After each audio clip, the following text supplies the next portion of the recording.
I'm about to scare every mainstream media outlet with one single word. Gamer. That word is the boogeyman to so many outlets. Gaming is a hobby that's been put in the crosshairs of mainstream media for decades now. They treat gaming like the devil, the root of all evil. It takes the blame for everything that goes wrong. If anything bad happens in the world, mainstream media does their absolute best to tie it into gaming in some way. If some guy commits some atrocities, they'll bring up like his Steam account and be like, well, we saw all the signs there because he once played Sims 3, so we knew that this was inevitable. This has been a trend that's been going on for a long, long time and shows no signs of slowing down. In fact, it's only speeding up. They're putting more coals in this train and they're driving it right off the fucking tracks here. They're going super hard on attacking gaming for everything that goes wrong in the world. And recently a YouTuber named The Act Man made a great journey through time looking at some of mainstream media's finest pieces on gaming. So I just wanted to share some of their highlight montage here with their best takes in gaming. I'll put a link to Actman's video in the description so that way you can see all of the stories, because, wow, they're really something special. Oh, will gaming kill you? I imagine this is going to be talking about this recent fascination with obsession and blaming the subjects of obsession as opposed to the actual underlying cause of the addiction. That would be my guess. There's this recent trend, and it's not just gaming, where things that become a subject of addiction, which is literally anything, food, porn, games, any of it, instead of like talking about addiction itself, it's about these things should be banned because people get addicted to it. It's so weird. We've regressed so fucking much. Over the years, is Fortnite too addictive? How many games put your kids at risk of pedophiles? There's a lot of fun questions for us to answer. Now, when I the answer is Roblox. My investigation, your odds of encountering a pedophile in a video game are exponentially higher on Roblox than anything else.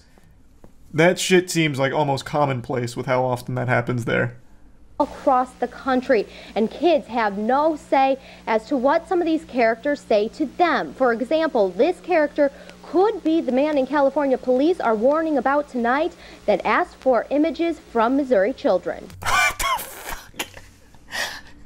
Wait, whoa, Tortimer, you bastard.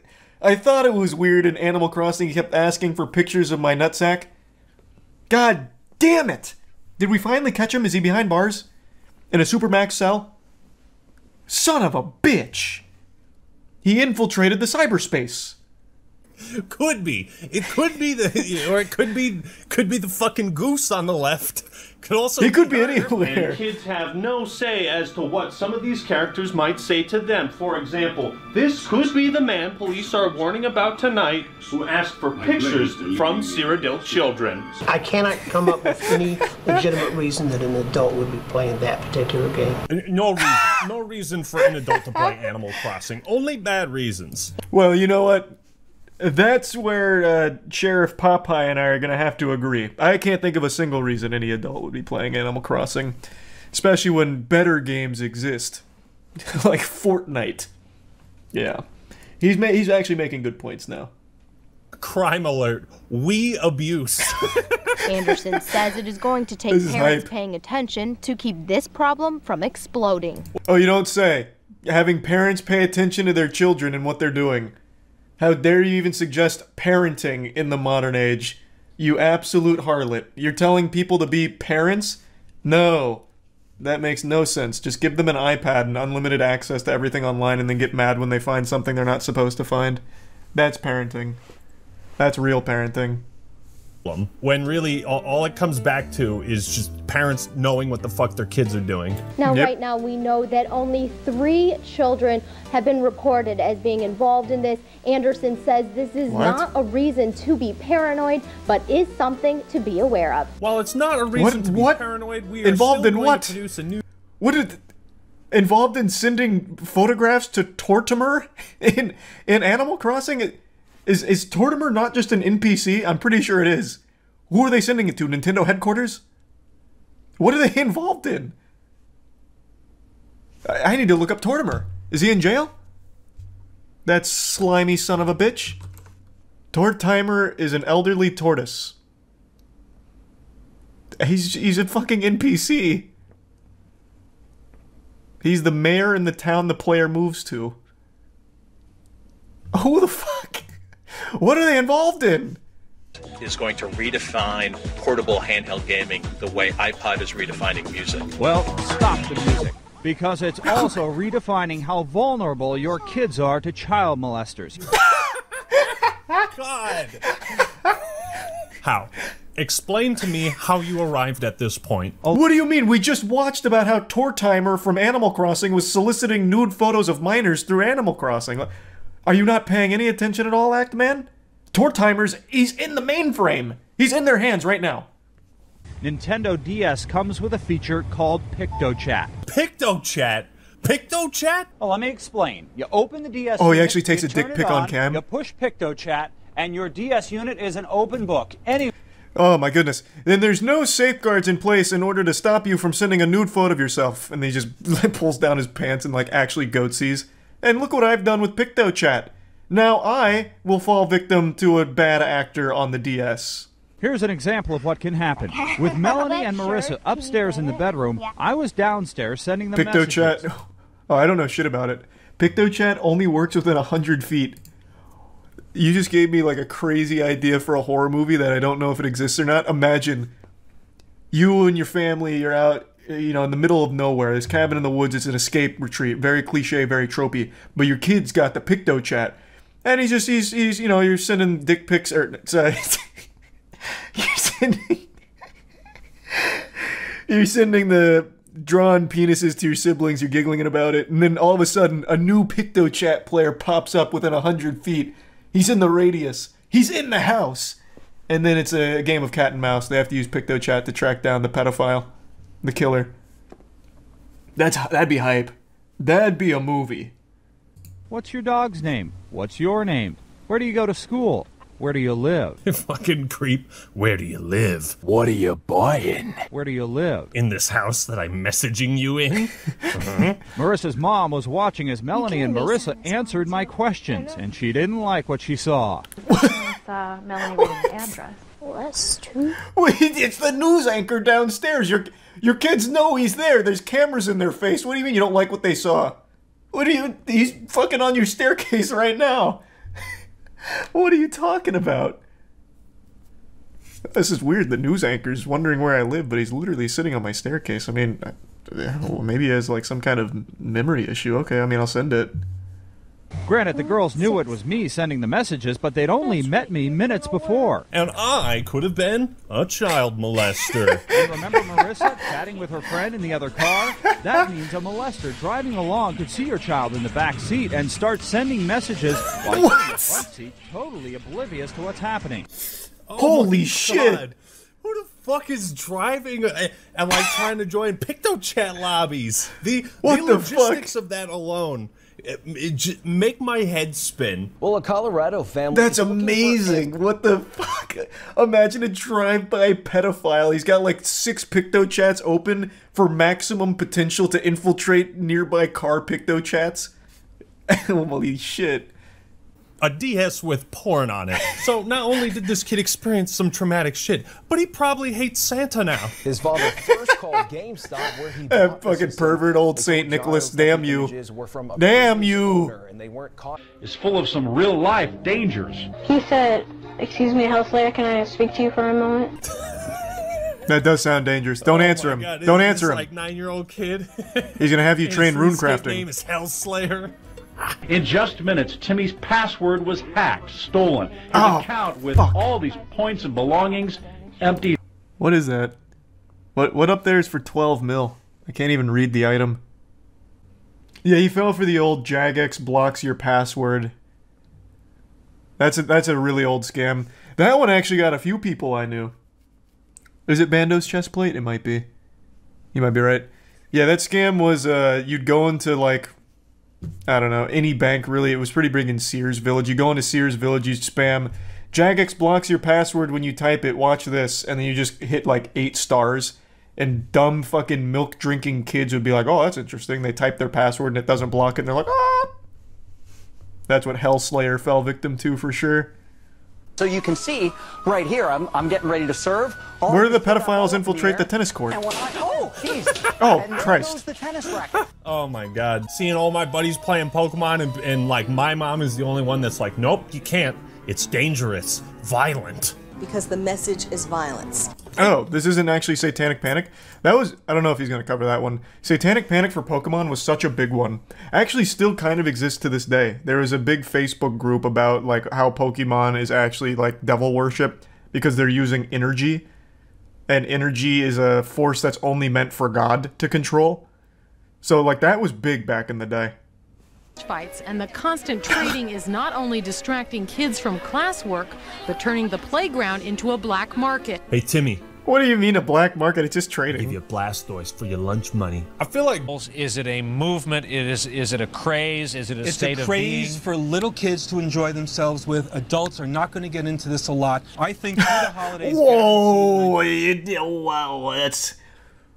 Ooh, you didn't really have the... future sight prowess on that one. It is largely adults at the moment. Well, you're a little off the mark on that prediction, but everything else was right.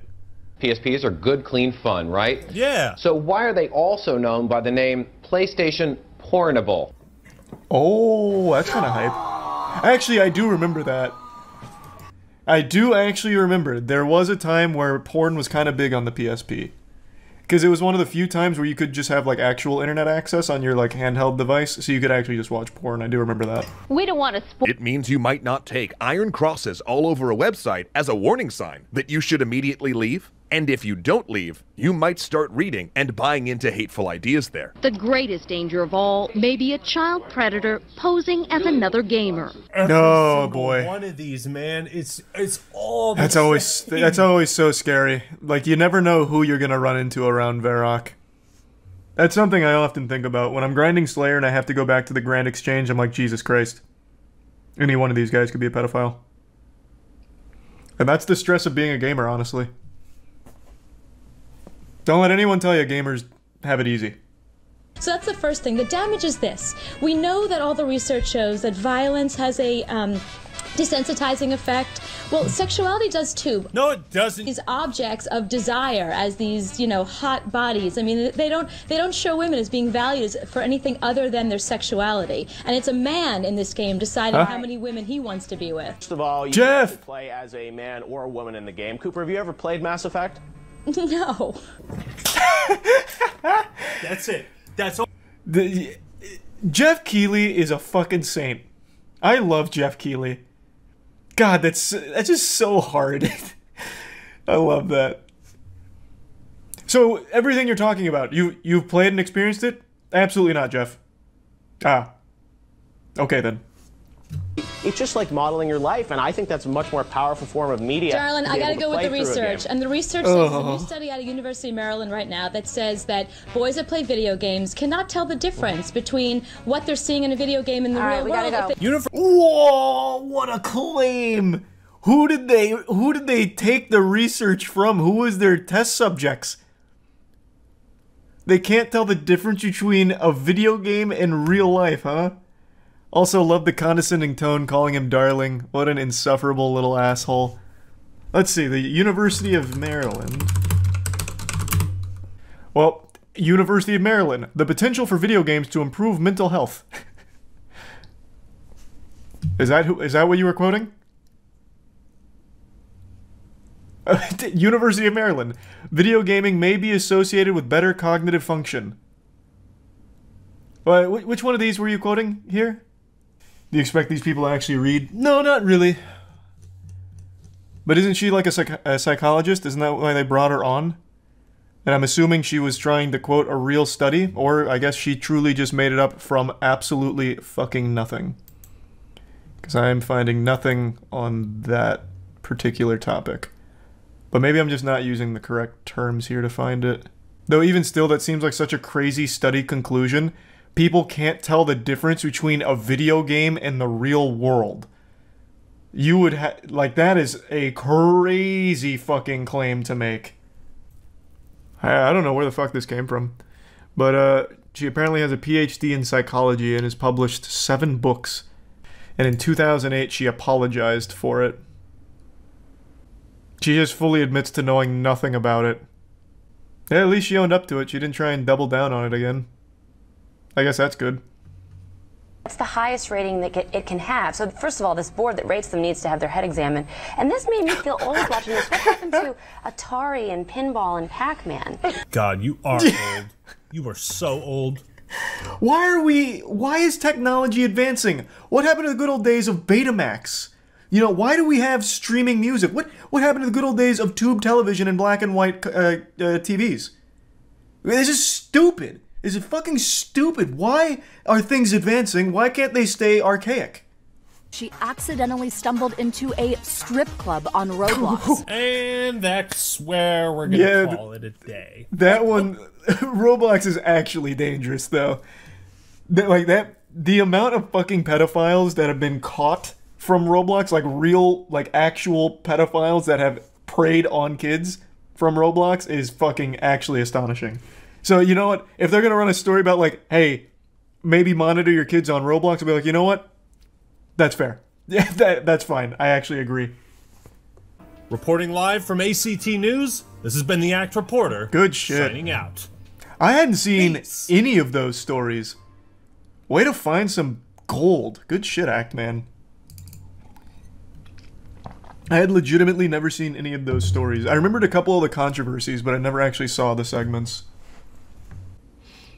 Why do people keep blasting video games when they should blast other stuff? Where have you been? They blast everything. Literally everything. I saw a big Twitter thread about why it should be really frowned upon to ask your friends to help you move. Everything gets blasted. Literally anything and everything is a problem. It's, I don't know where you're getting, like, why, like, it's just games. It's everything. People make up shit to get upset about. That's just Twitter. Yeah, but Twitter is like everyone now. I used to think it's just Twitter, but Twitter is so big, everyone has an account pretty much, so those people exist in the real world. Like, it's no longer just these, like, isolated cryptids that use it. It's like actual people. Wait, that thing about helping friends move, that was a study? What? No, fuck, no. Literally nothing people get mad about on Twitter is anything like a scientifically backed statement or anything. It was this lady melting down about, like, people who ask their friends to help them move. She called it, like, childish. Like, you need to do it yourself. Pick yourself up by your own fucking bootstraps. Move yourself. Don't inconvenience your friends or some shit. It was so dumb. It was so fucking dumb. I didn't think it was possible for Netflix to sink any lower than the Resident Evil or live-action Cowboy Bebop show, but somehow they found a way to go even further beyond the Super Saiyan 3 of dog shit. Against all the odds, against science and against God himself, Netflix found a way to dig deeper than the deepest pit of hell to announce a show so foul that even Satan weeps. This isn't satire, it's not April Fools.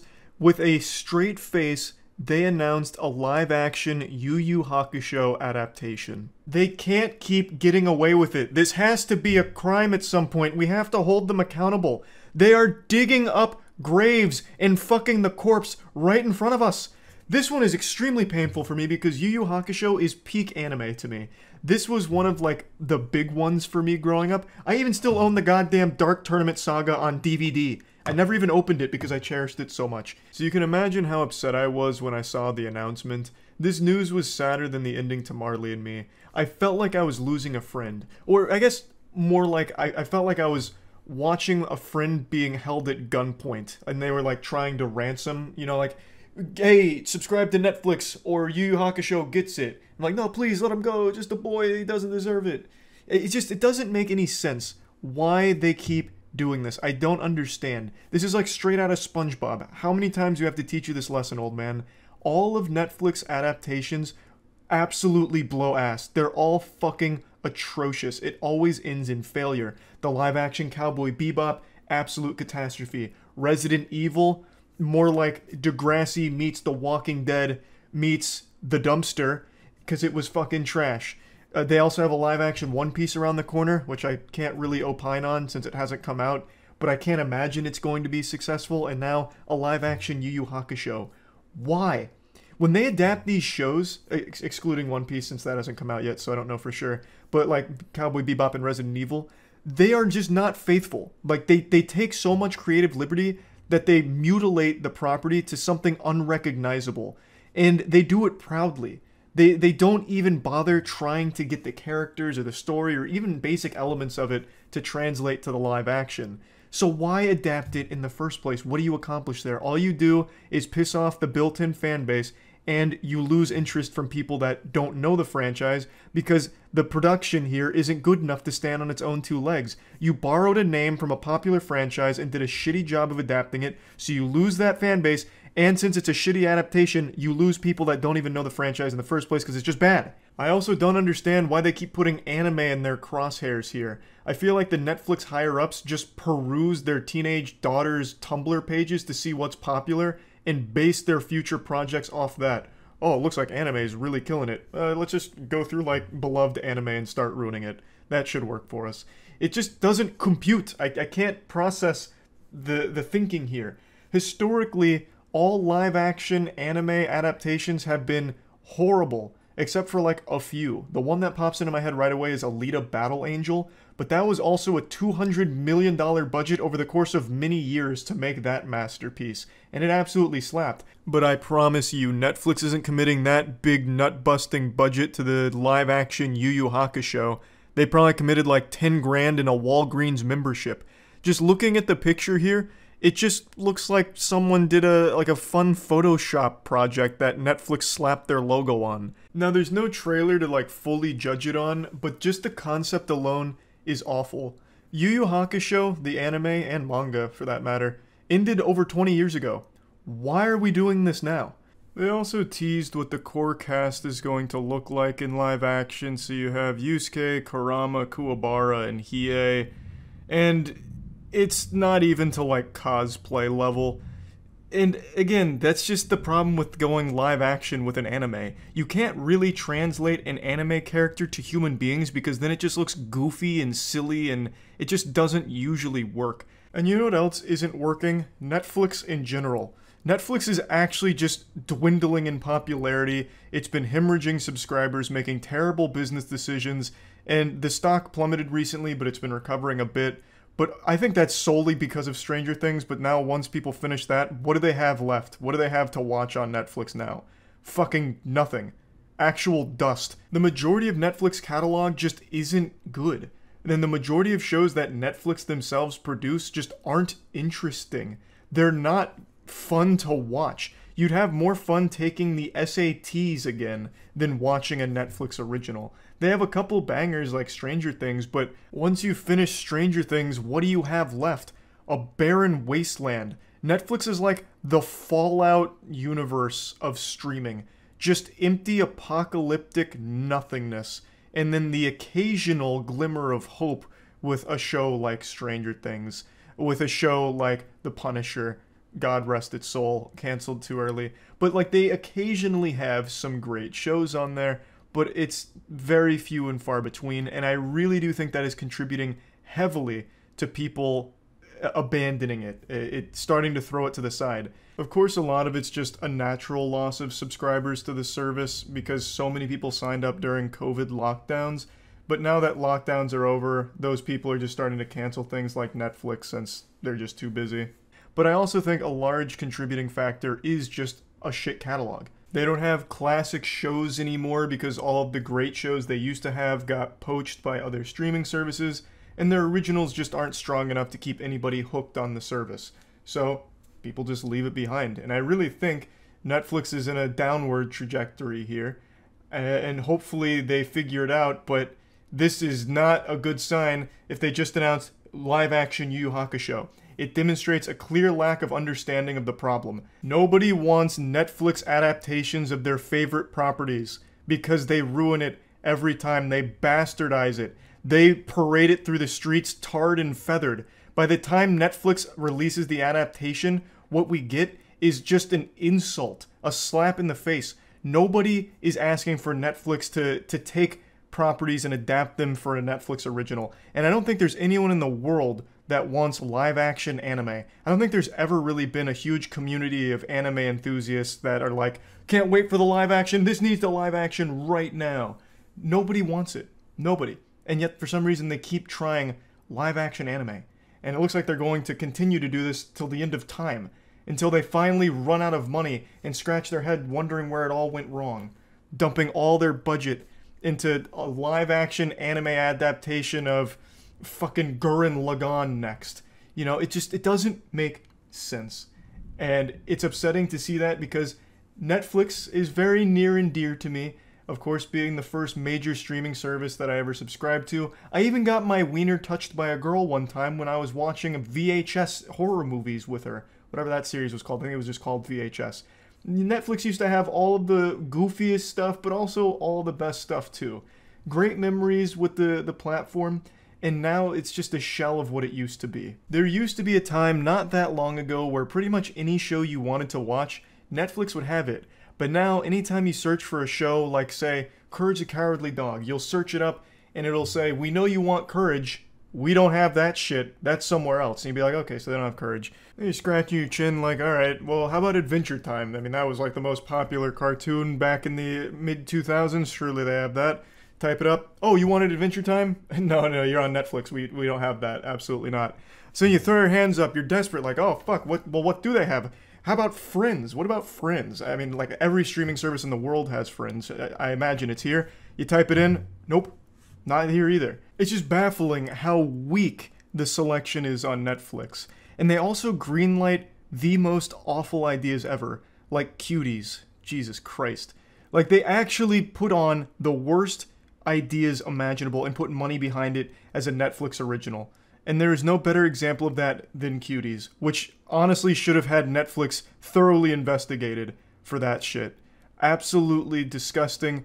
Netflix is just making all of the worst decisions over the last couple years or so, and it doesn't seem like they're getting it at all. Netflix originals are still synonymous with garbage, and they keep raising like the subscription prices, trying to crack down on password sharing, and then they recently sacked their entire animation department. Oh, we're losing money. Probably those fucking animators' fault. For no reason. Like, they don't understand. And it's fucking upsetting. And now they're taking a property that I love, Yu Yu Hakusho, and most likely are going to ruin it. If this show ends up being good, I will be beyond surprised. I will be beyond shocked if this show is even somewhat redeemable, even somewhat enjoyable. I would be elated, honestly. But anyway, I just wanted to talk about this, and that's about it. So yeah. I'm sure all of you have seen at least one of those extreme over-the-top PSA commercials where it delivers its message in the most frightening way imaginable. Like, it's fucking Michael Bay directing it.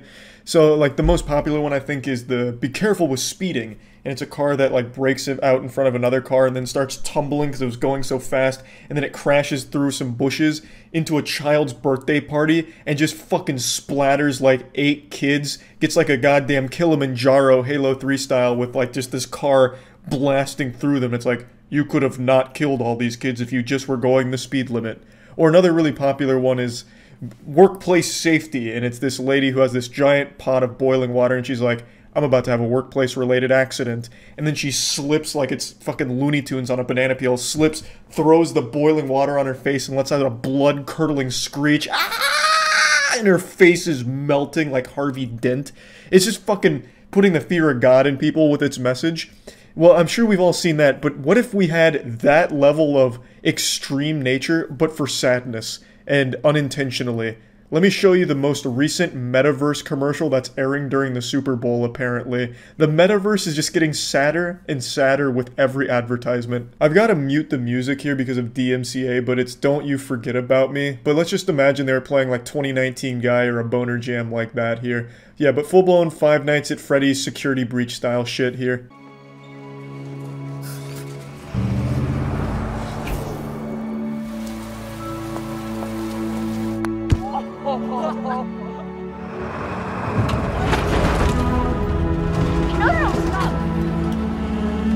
Imagine thinking this is a good idea to get people excited about the metaverse, to make the most depressing scenario imaginable. This is like an ASPCA commercial, but for cyberspace.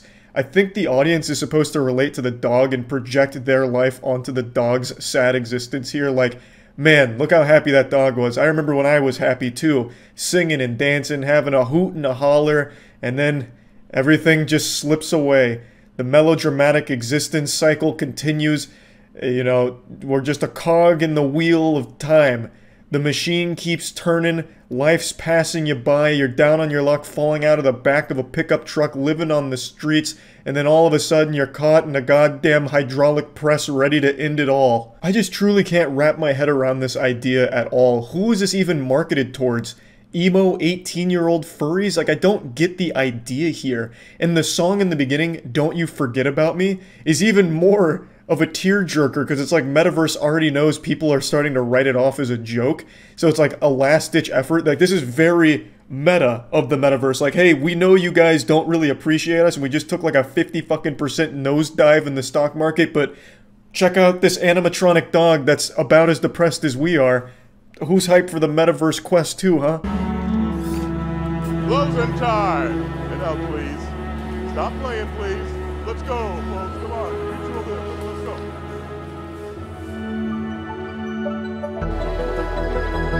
Hoorah! The day is saved thanks to the Metaverse. Some kind stranger just strapped a fucking VR headset to a mascot dog at what I think is a car dealership. I don't even know. Comic-Con or something? I don't really get it. I don't know who would even do that. It's not like a prank or anything. Maybe this dude knew that the machine had a soul. So he's like, here, might as well just lock them in this sarcophagus of the Metaverse here. Just makes no fucking sense. Now this poor guy's forever trapped in VR chat, or like the Roblox Meep City, whatever the fuck's going on here in the Metaverse. Because he can't take it off. It's not like the dog has any means of getting that headset off, so this is just going to be his tomb. So if it ever runs out of battery, or God forbid a power outage, he's going to be trapped in eternal darkness there. So it's actually a pretty cruel existence.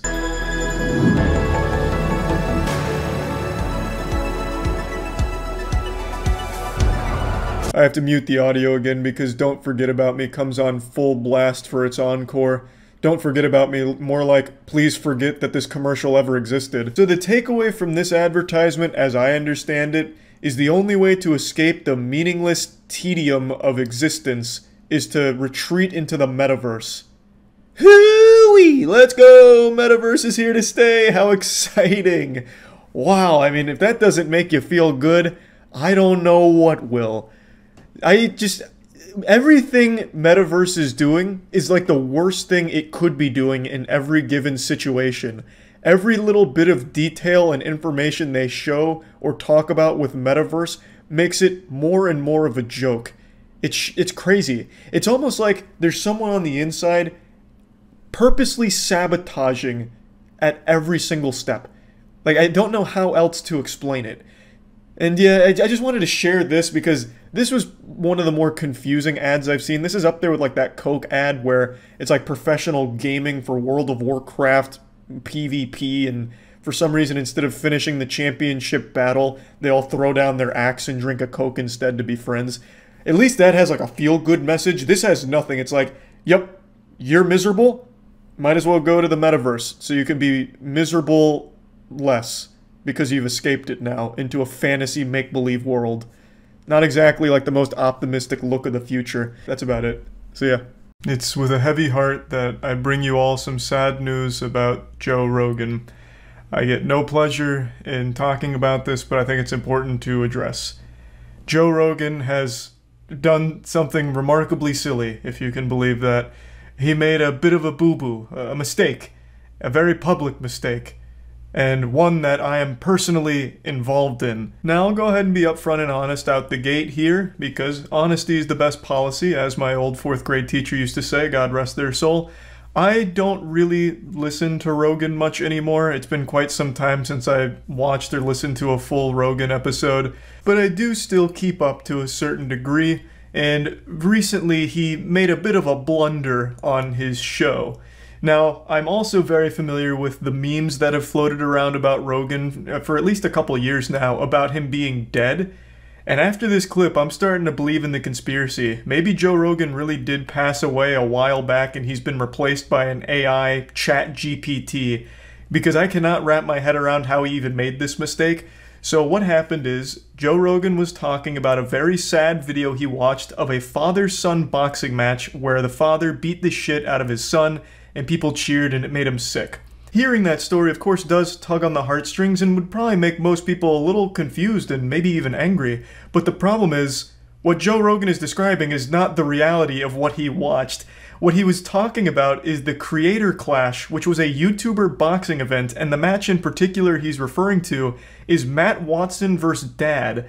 Dad is the YouTuber's online handle. So Joe Rogan watched that and believed it was a real father-son boxing match, and where I get involved is I was literally one of the commentators for this match. So you'd have to actually be watching that with the sound off, and very close to passing out from overdosing on Xanax to even for 1 second believe what you were witnessing was a real father-son match. I saw a video today of a boxing match between a father and a son.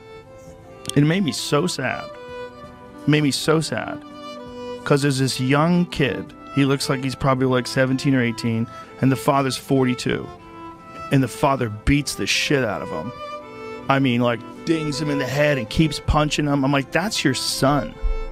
That's your son. What I find extremely entertaining about this situation is he has an entire team around him, and not a single one bothered to correct him until the very end after he had already made a fool of himself. They're probably just like giggling, listening to him tell this story, just waiting for the moment to drive the knife in to let him know, like, no, you actually got that super fucked up. You got that so twisted, that's not what happened. But this isn't even a matter of Joe Rogan not doing research. This goes a step beyond this. This is a matter of Joe Rogan not even bothering to turn the sound on to the video he's talking about.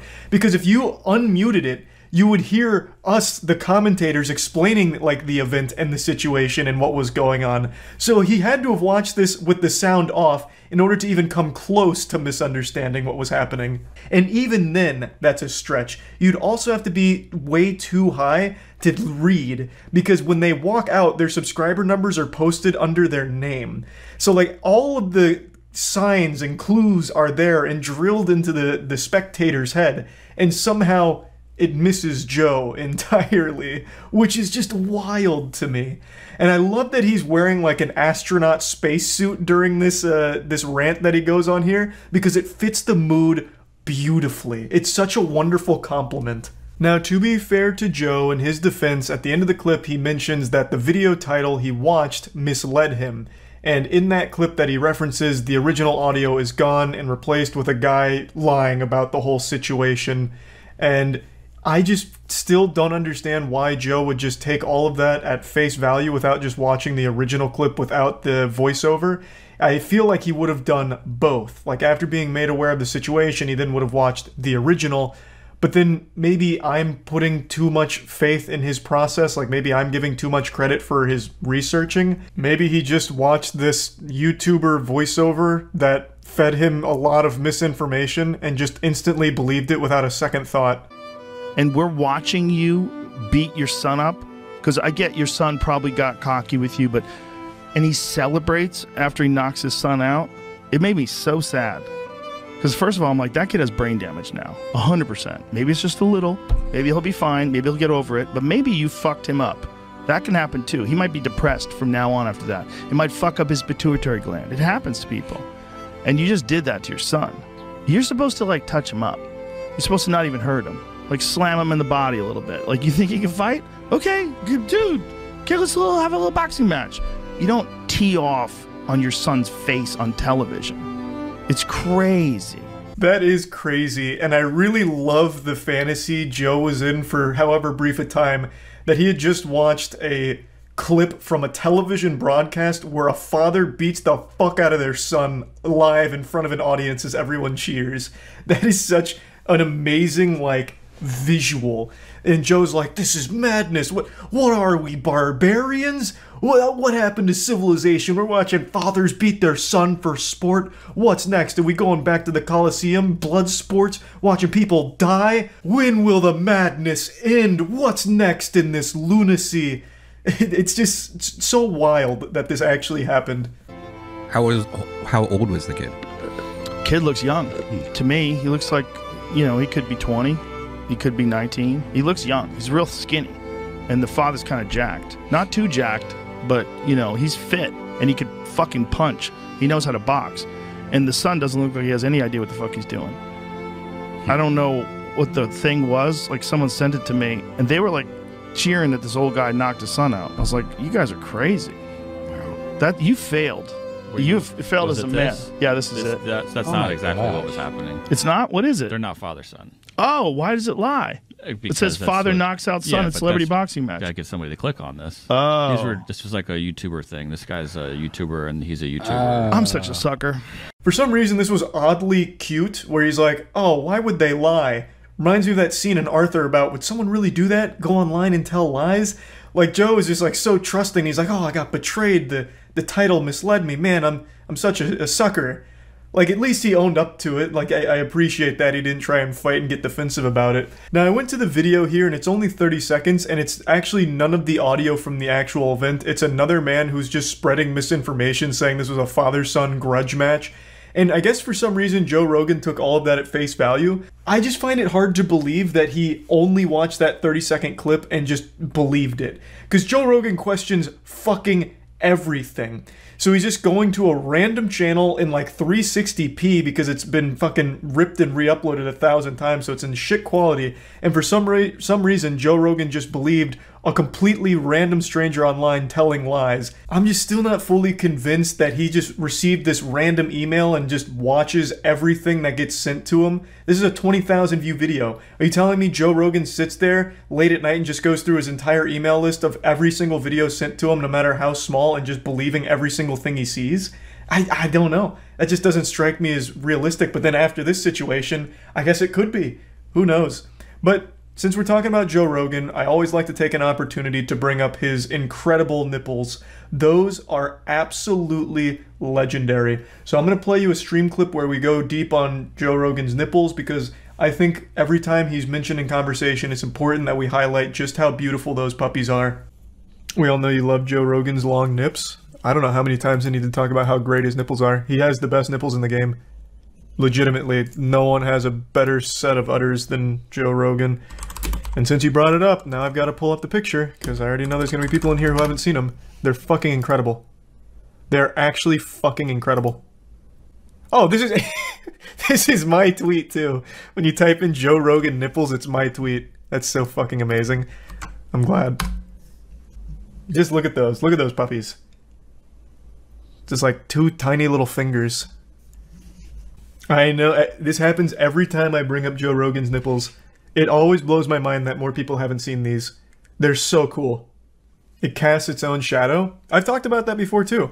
Joe Rogan's nipples are kind of like the thing Carl Sagan made where he could prove the world was round using like 2 pillars. He talked about that experiment where they like erected 2 pillars, and judging by the shadow they were able to deduce that the world was round. You could do that same experiment on Joe Rogan's nipples.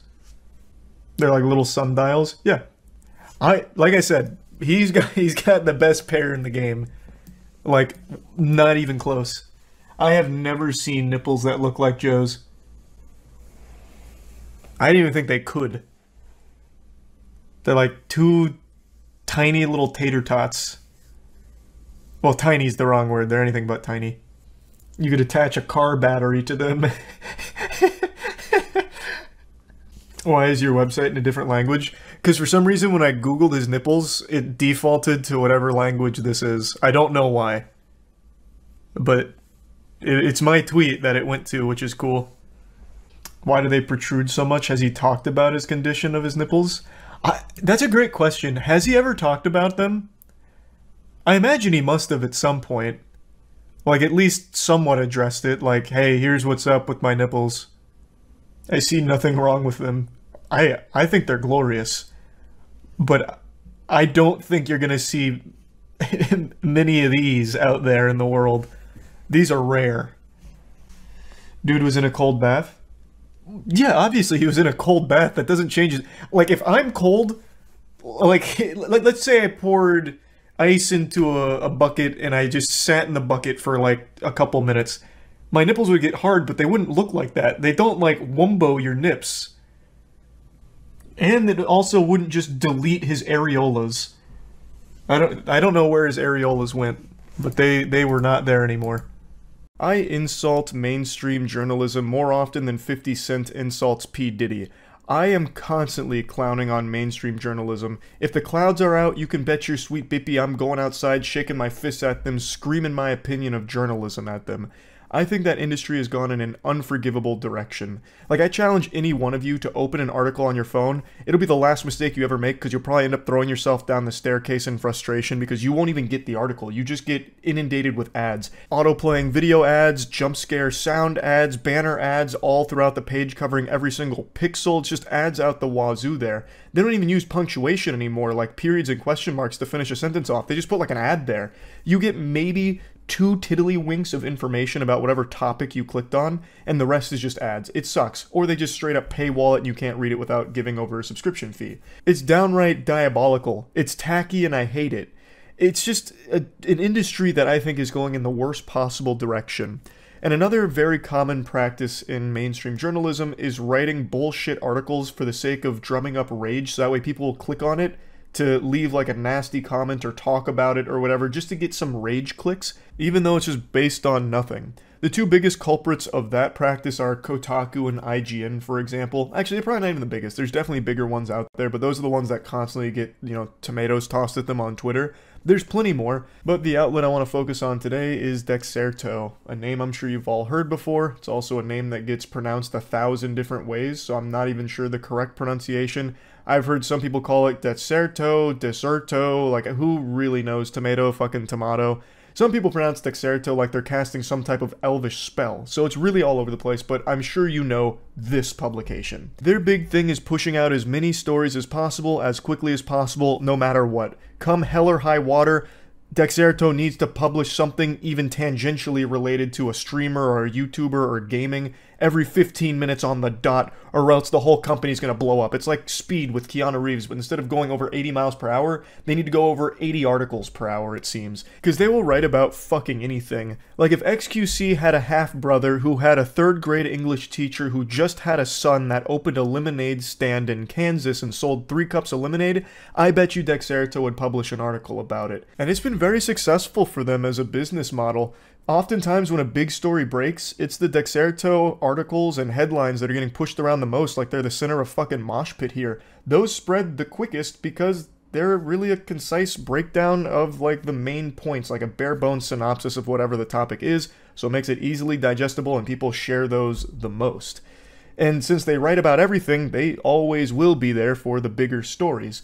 Oftentimes when they do like the smaller niche things like, oh, did Tim the Tat Man leave a Hershey stain in his boxers? Look at his britches at, timestamp hour 22 of his Call of Duty Warzone stream from last night, and they'll write a whole article about it or whatever. Those kind of just wither and die, but they still publish them. But sometimes they don't. So that's what happened yesterday. Dexerto published an article about me.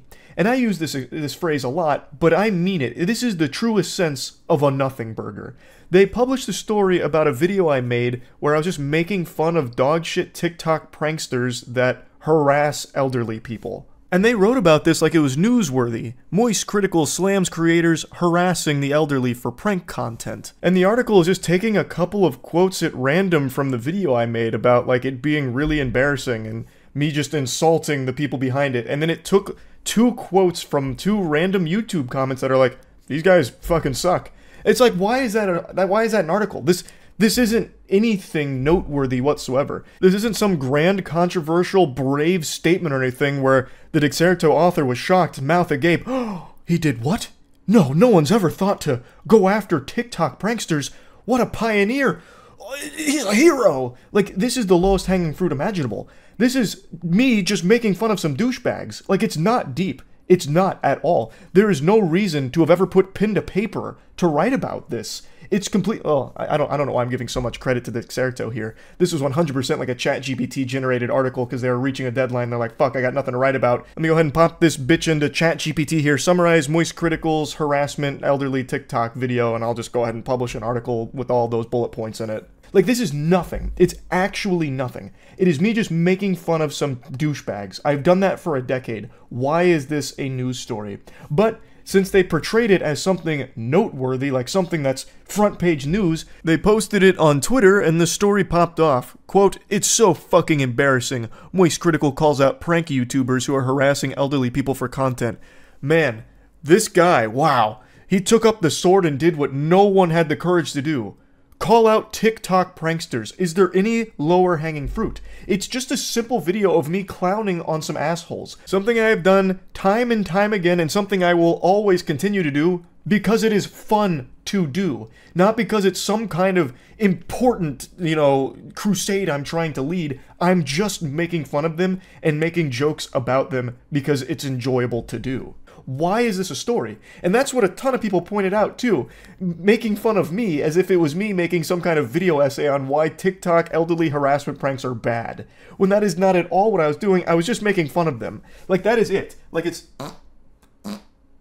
about as like lowbrow as those 3 farts. Like, my little ass trumpet right there is about how deep that video went. I wasn't making big statements or anything. I was just making fun of them. There was no reason for this to be a news article. And they do this all the time for everybody. Like, here's another one I remember. Moist Critical slams creepy alpha male dating coach charging $3,000 for advice. Again, it's me making fun of some loser. Like, that's it. Like, this isn't a story at all. They're just seemingly picking videos at random and just, like, giving a brief summary of that video and portraying it as if it's me making some kind of, like, grand stance here.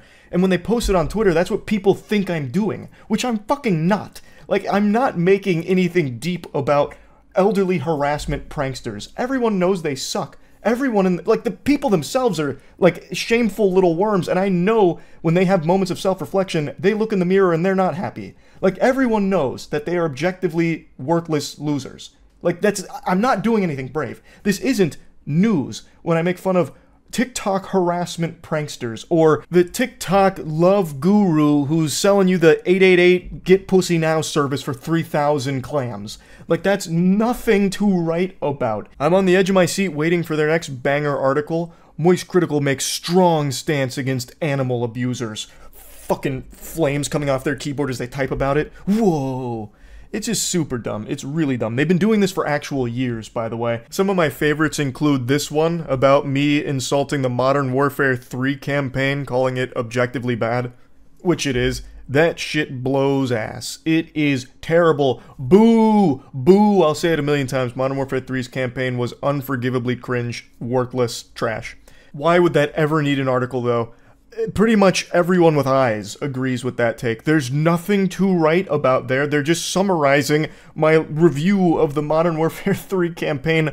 What is the point? And speaking of what is the point, here's one they made about me being elated with YouTube streams after I moved away from Twitch. And then right before this one, they made an article saying Moist Critical suffers major YouTube stream issues after Twitch contract ends.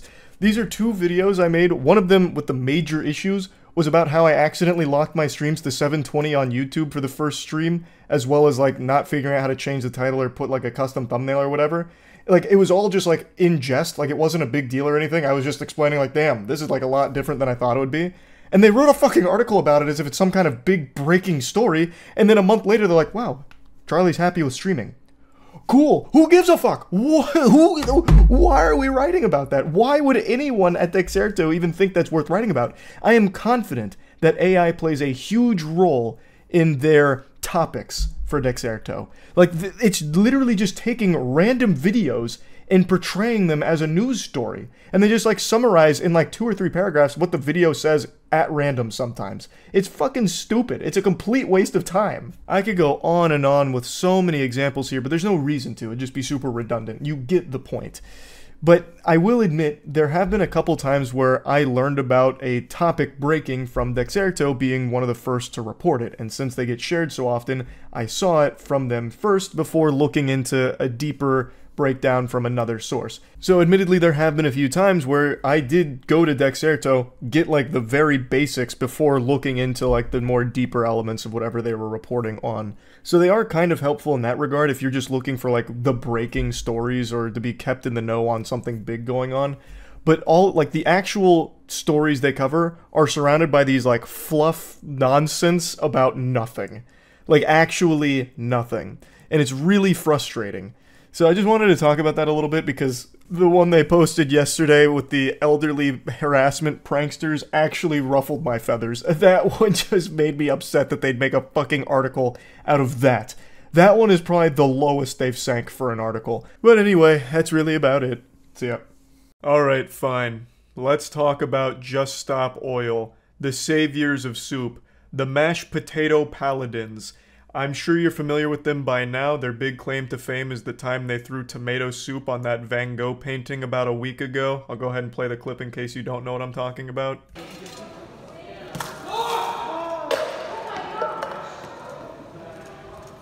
Security! This was their big protest here that lit the fire under everyone's ass and immediately made us stop using oil and saved the planet. Now, the painting wasn't injured in this stunt. There was no damage done to the painting or anything like that. And they said they wouldn't have done it if they thought there would be the chance of, ruining the piece. It was behind glass. Their intention with this wasn't to try and get people rallying behind them to start a movement of, throwing food at paintings. Like, gather your kids together and get their Lunchables and go to your nearby museum to throw them at the paintings. God forbid French onion soup into the fray. Lord help us all if that was the case. The main purpose behind this demonstration and all of the other demonstrations is to try and get a conversation started on the deeper meaning behind their protests. But because it's all been so silly and stupid, the only conversation that's been had is roast sessions on them, calling them clowns and just focusing on how outrageous this whole thing they've done is. This was a huge deal that I didn't really bother talking about because I thought it'd be a one and done kind of thing. But since this, they've become very brave and bold and really fighting the good fight out there by throwing mashed potatoes on another famous painting, as well as employing the oldest trick in the book, a timeless classic everyone loves, blocking traffic and crossings. But anyway, Just Stop Oil is an activist group that is doing everything they can to keep their names in the headlines, hoping that through these controversial demonstrations, people will dig a bit deeper into the organization and support them. They're trying to convey a positive message through terrible means. The message is climate change is a serious problem that needs to be taken seriously and we need to start acting on it. And the first thing that must be done is cutting our reliance on fossil fuels, ending certain licenses regarding oils, and look for more alternatives like renewable energy sources and stuff like that. But their demonstrations obviously aren't directly combating climate change or doing anything to help. Mother Nature isn't healing because some tomato soup got thrown on a painting. At this point, they're not even really seen as climate change activists, they're just seen as cereal soupers. But I guarantee local grocery stores are seeing a massive boom in soup sales, so that's great that they're helping local businesses, I suppose. But I also think it is a bit silly because they've taken a real message, and a message that I, as well as many people, do agree with when it comes to climate change and the importance of it. And they've turned it into a joke, a laughingstock, and turned people against it. It's made even more pathetic by the fact that they come across as massive hypocrites during their own demonstrations because they're wasting food and using cell phones. Those cell phones alone have contributed far more harm to the earth than the paintings that they're vandalizing. So it just doesn't even really seem like they believe their own messages. I feel like they're just doing it for their own personal attention or their own personal feeling of like moral superiority. I don't really know, but there was a clip I saw just the other day where during one of their blocking moments where they're blocking traffic, one of them superglues their hand to the road and throws the superglue in the drain right next to them.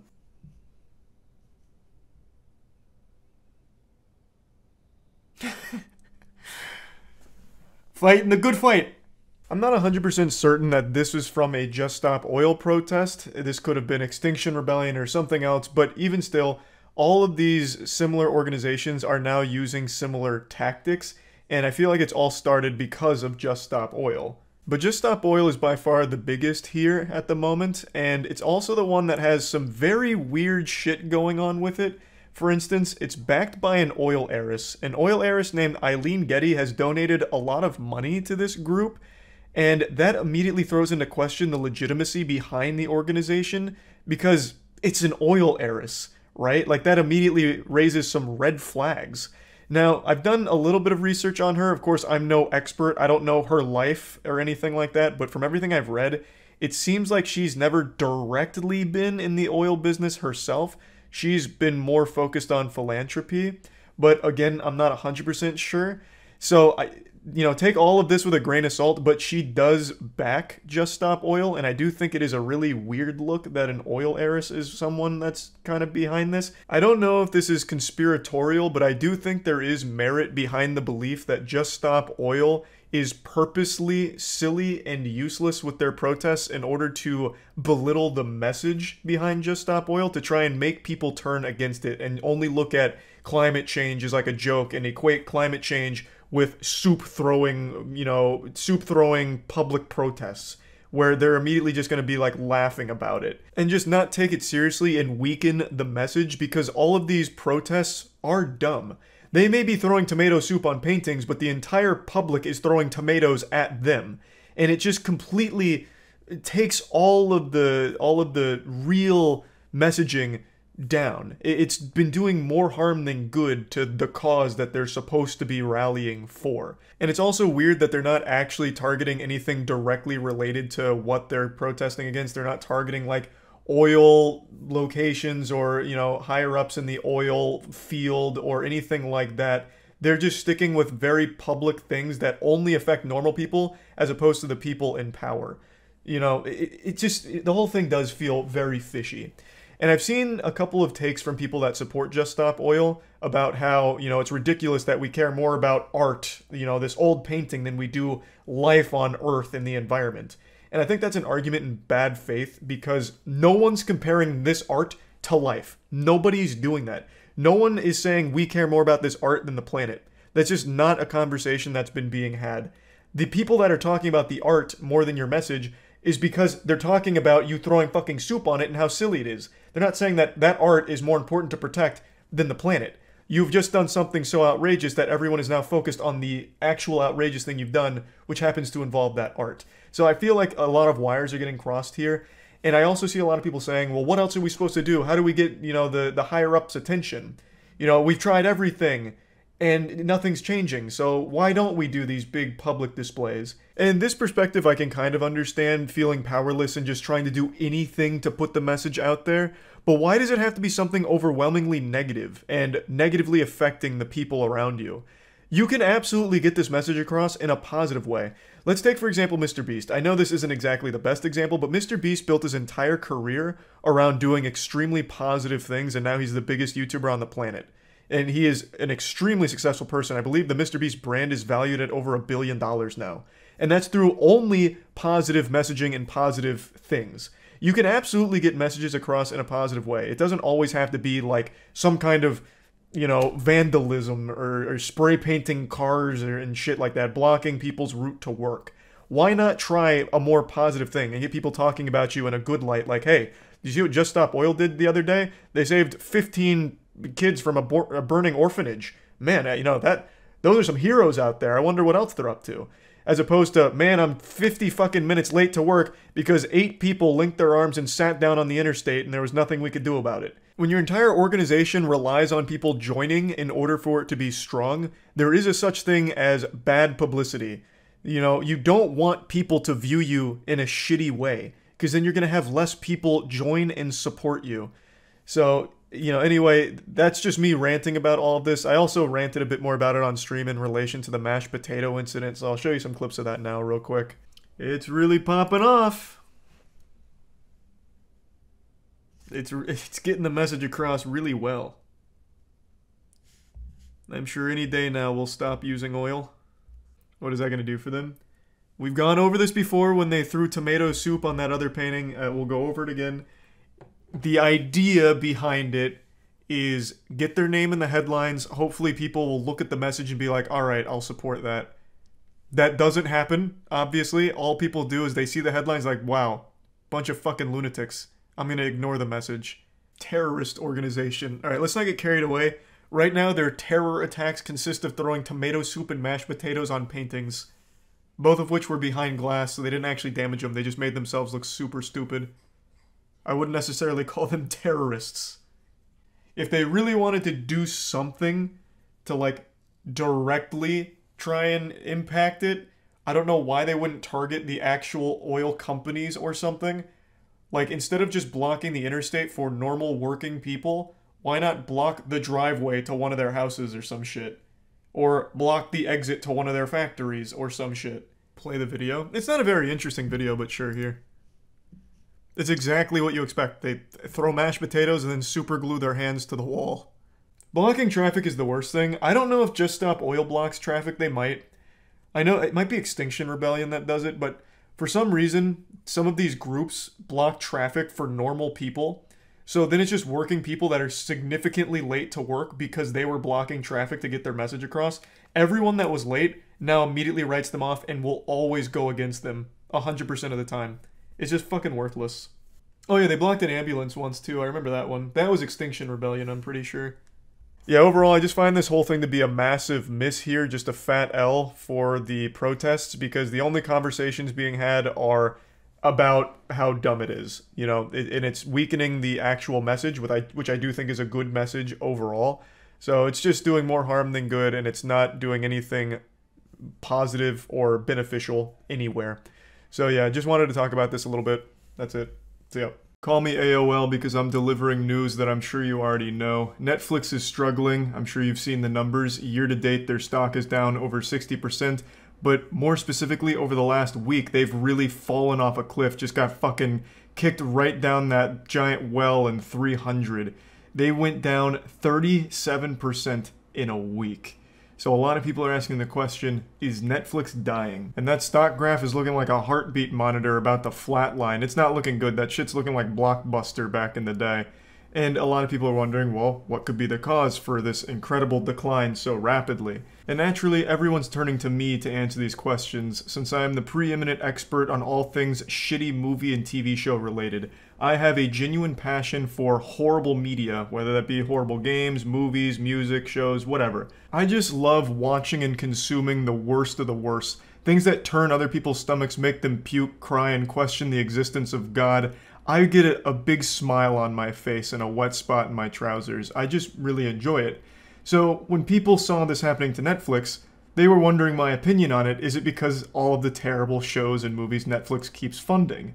And in my expert opinion, and it pains me to do this, I'm going to have to diagnose Netflix with shitty content disease. But it doesn't mean it's terminal yet. Netflix has been funding basically anything made by someone with a pulse. And even that seems to be spotty. It feels like they're funding scripts written by fucking AI. They have a catalog of actual dog shit shovelware. Like, you remember DOSBox ROMs back in the early internet where it was just actual 30-second games that were just being uploaded to the ROM sites that were almost unplayable? That's Netflix right now. They're just this giant cum dumpster of almost unwatchable movies and shows. And it's things nobody is asking for.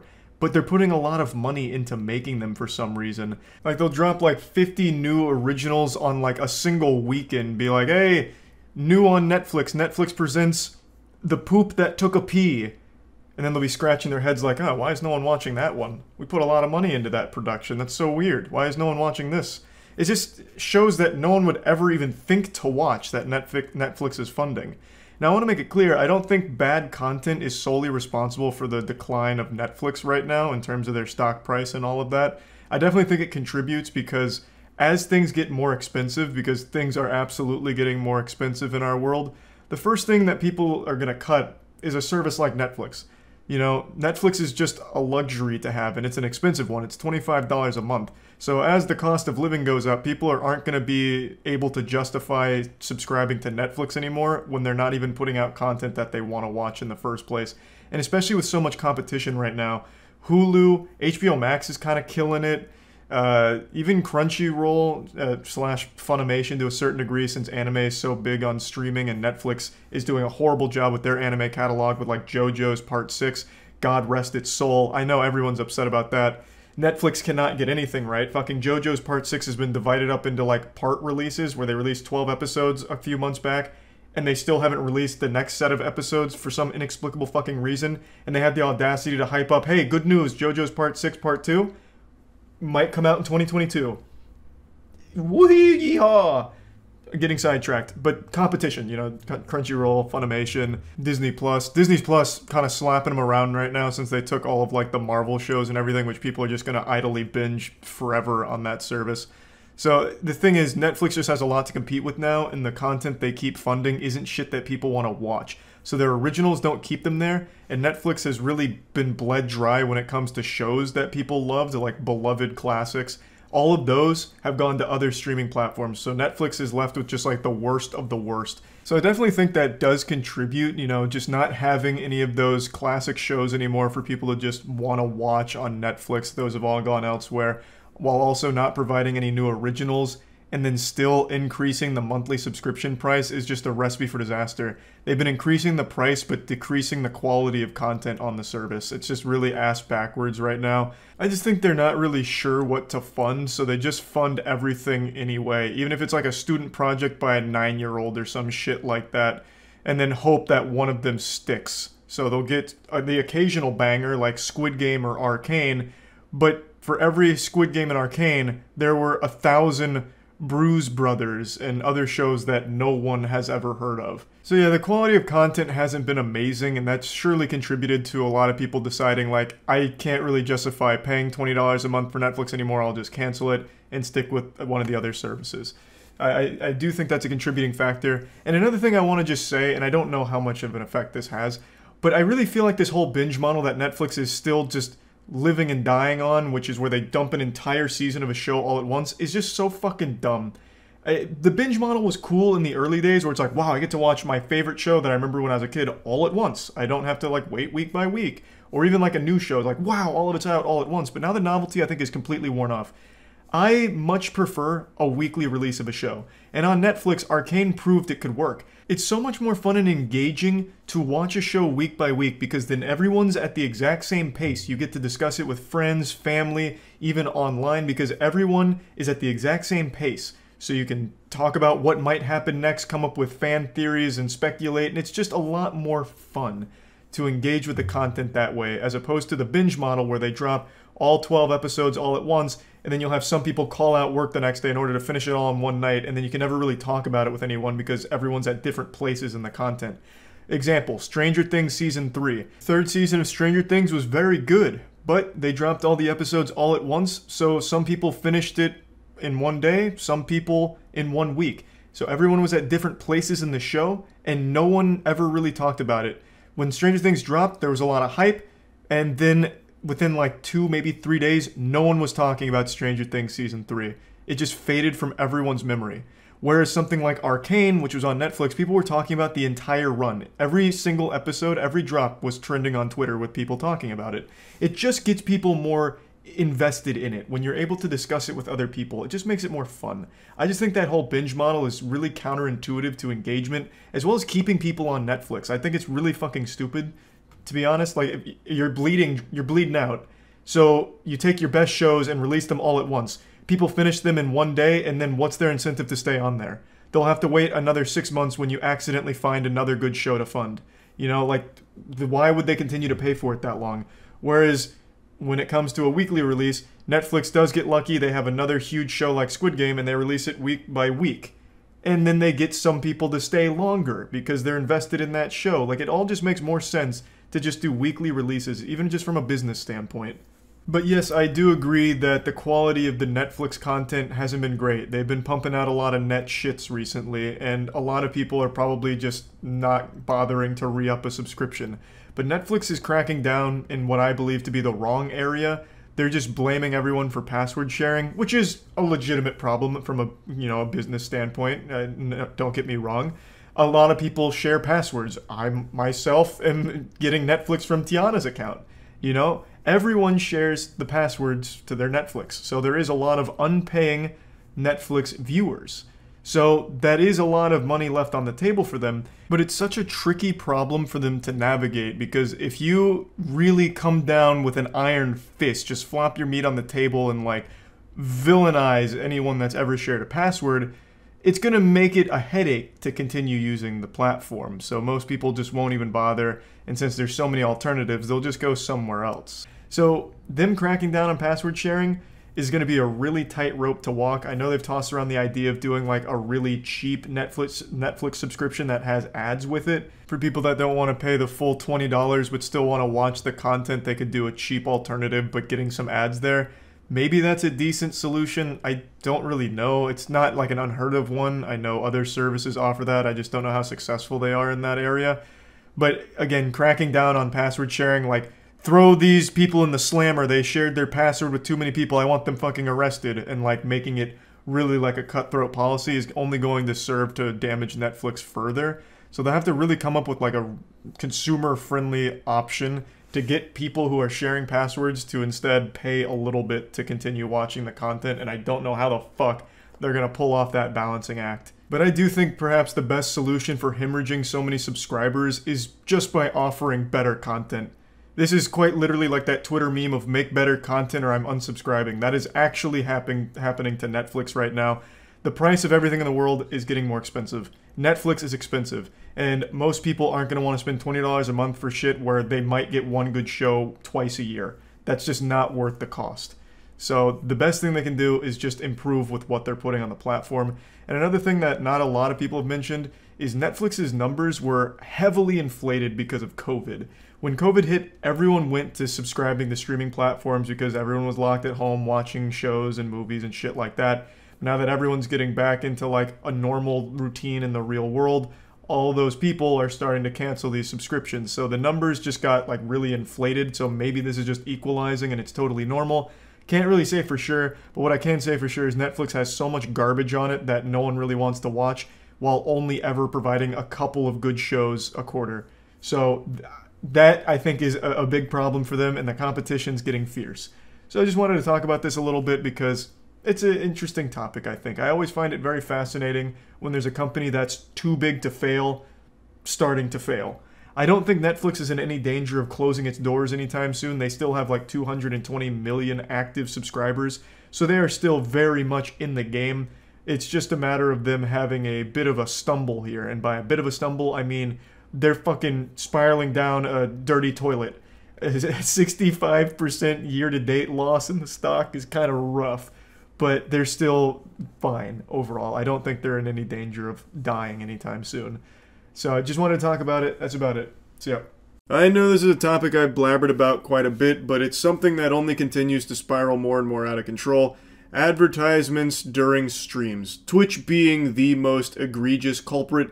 I think out of pretty much every service that exists, Twitch's advertisement model is the worst. Actually, you know what? Strike that from the record. I take that back. Put the poop back in my butt. I'm not giving that crown to Twitch because I think mainstream media outlets are so much worse with their advertisements.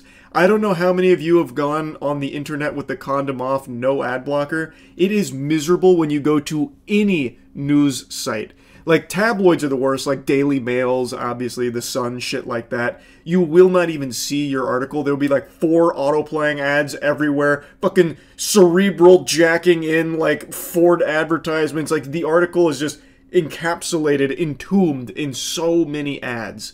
So I actually think journalism sites are much worse, but Twitch is a close second. Anyway, the reason why I'm yapping about this again is because a report was recently published about how Twitch viewership is down significantly, the lowest level it's been in 5 years since their bot crackdown, which I've already touched on, but a lot of people have been speculating that it's more than just the bots contributing to the decline in viewership. XQC's take recently just kind of popped off and has reopened this discussion to a broader audience, and it's a really interesting one. He and many others believe that a lot of people are tuning out of Twitch because the ads ruin the experience. What's going on Twitch right now is often being compared to television, how TV started to decline once streaming got a foothold because most people switched from TV to streaming because they were fed up with all of the ad breaks interrupting them. It was far more convenient and a lot more enjoyable to just watch what you want to watch without any interruptions. But of course that opened up its own can of worms with how many streaming services are popping up like fucking weeds across the globe. It is a goddamn pandemic. But the point is, ads made people want to switch from that service, television, to something that had less ads. And in the streaming space, right now we're seeing that with Twitch mainly, but not just exclusively to Twitch, YouTube. YouTube ads have recently been fucking exploding. Like, there are so many more ads now that users are noticing during streams. Though it can't hold a candle to Twitch, where the standard affair on Twitch, if you don't have an ad blocker or if you're not subscribed to the streamer you want to check out, is you go on Twitch, you go to a category, you click on a stream, you sit through like a 2-minute pre-roll ad before you ever even see the content. You see, like in the top right, the countdown for how many more minutes of ads you have to sit through before getting to the content you wanted to watch in the first place. And you say it's not worth it, and you exit out of that person's stream and then just go to someone that you're subscribed to, or you just go somewhere else. Like, I am at the point, and I've been at this point for a while, where if there's a pre-roll that plays, I just leave. And on my streams, there are pre-rolls. Not because I put them there, it's because Twitch has it as an automated process. If you don't run at least like 3 minutes of ad breaks, 3 minutes worth of ads for every hour that you stream, Twitch puts pre-rolls there. You earn your good boy points through ad breaks on Twitch, and if you reach a certain threshold, they get rid of the pre-rolls. What benevolent saints. For me, though, I don't do the 3-minute ad break. I do the literal lowest level possible. I'll show you exactly what it looks like to clear up a lot of confusion I'm seeing, because now a lot of people are saying, Twitch is blameless. Actually, we need to all point our fingers at the streamers. They're the ones that are running 30 minutes of ads per every hour they stream. They're the ones that are greedy and putting the pre-roll ads there. And you're half right. There are streamers that do put the maximum amount of ads per hour possible and just force their viewers to just fucking take the punishment, take the belt to the cheeks. That's brutal. It does get rid of the pre-rolls, but that shit sucks. The pre-rolls are something that Twitch does, not the streamer. So as you can see here, streamers like you have to run up to 3 minutes of ads per hour. In the past month, streamers like you who are based in US, have 6K concurrent viewers, stream gaming, whatever, have to run 3 minutes of ads per hour. So they're trying to push that, and if you don't, then you get the pre-rolls. So I have it set to 30 seconds of ads per hour that I stream, the actual lowest it can possibly go. And because of that, I have pre-rolls that Twitch shoehorns in there. But this can go all the way up to 22 minutes and 30 seconds worth of ads per hour that you stream. And I think there are streamers that do that. They just fucking have it go Insano style, turbo mode, off the charts ads out the wazoo here for it. And that is entirely on the streamers. That is not Twitch's fault. Like, I do think that ruins streaming. Streamers that do that and try and like normalize that level of ads. That shit is diabolical. But as for the pre-rolls, that is on Twitch. And I think that is a terrible, terrible practice. That is the antithesis to what streaming is supposed to be, where it is just a live flow of content and you click on things that seem interesting or streamers that you might be interested in watching, and no one wants to sit through fucking 3 minutes before they even see that stream to see if they even like that streamer. They're just gonna leave, like I do. It's just stupid. But it is what it is. That's what the platform is. And it's extremely annoying, and I would actually say that the way Twitch does ads is worse than television ever was. By its very nature, streaming is supposed to be a constant flow of content. You are watching something live. And when it gets interrupted with a 3-minute ad break, it's not just like everything pauses while you watch those ads. You are just now missing 3 minutes of what you tuned in to see. Whereas television, even when you're watching like a live sporting event, when the ad break pops up, there's a timeout. There is a break. You don't miss anything. Or if you're watching your favorite show and it gets to the big climax and then there's an ad break, well, the climax doesn't happen in the fucking background. You don't miss anything. When it comes to streaming, you do. So I think it is much worse, and it is much more intrusive, and it is far more out of control now than it ever was for TV. Because at least with TV, there was like a set amount of commercial breaks. On Twitch, Jesus, Lord knows, because streamers control it. And there are a lot of streamers that just do like maximum ad breaks, so it'll be like fucking 7 minutes worth of ads for every hour streamed, or significantly more. Like, they could be doing 3-minute ad breaks every like 10 minutes. Like, there is no telling how many ads you will be served when watching a Twitch stream. At least with TV, you knew. There was an expectation, and there was plans around it from the content itself. Again, you didn't miss anything with the ad breaks. With streaming, you do. And it's annoying. And people are really fed up. So I do agree with the take that XQC has said, as well as many others have said, about how ads are literally leading to like the death of streaming, in particular on Twitch. Because Twitch is the worst offender for it. YouTube is going down that path with how many ads they're starting to shove down users' throats.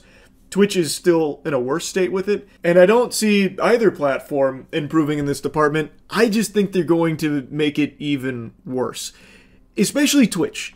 Twitch, I feel like, has been treading water for a while. Now they do this bot crackdown, their numbers plummet for a little bit.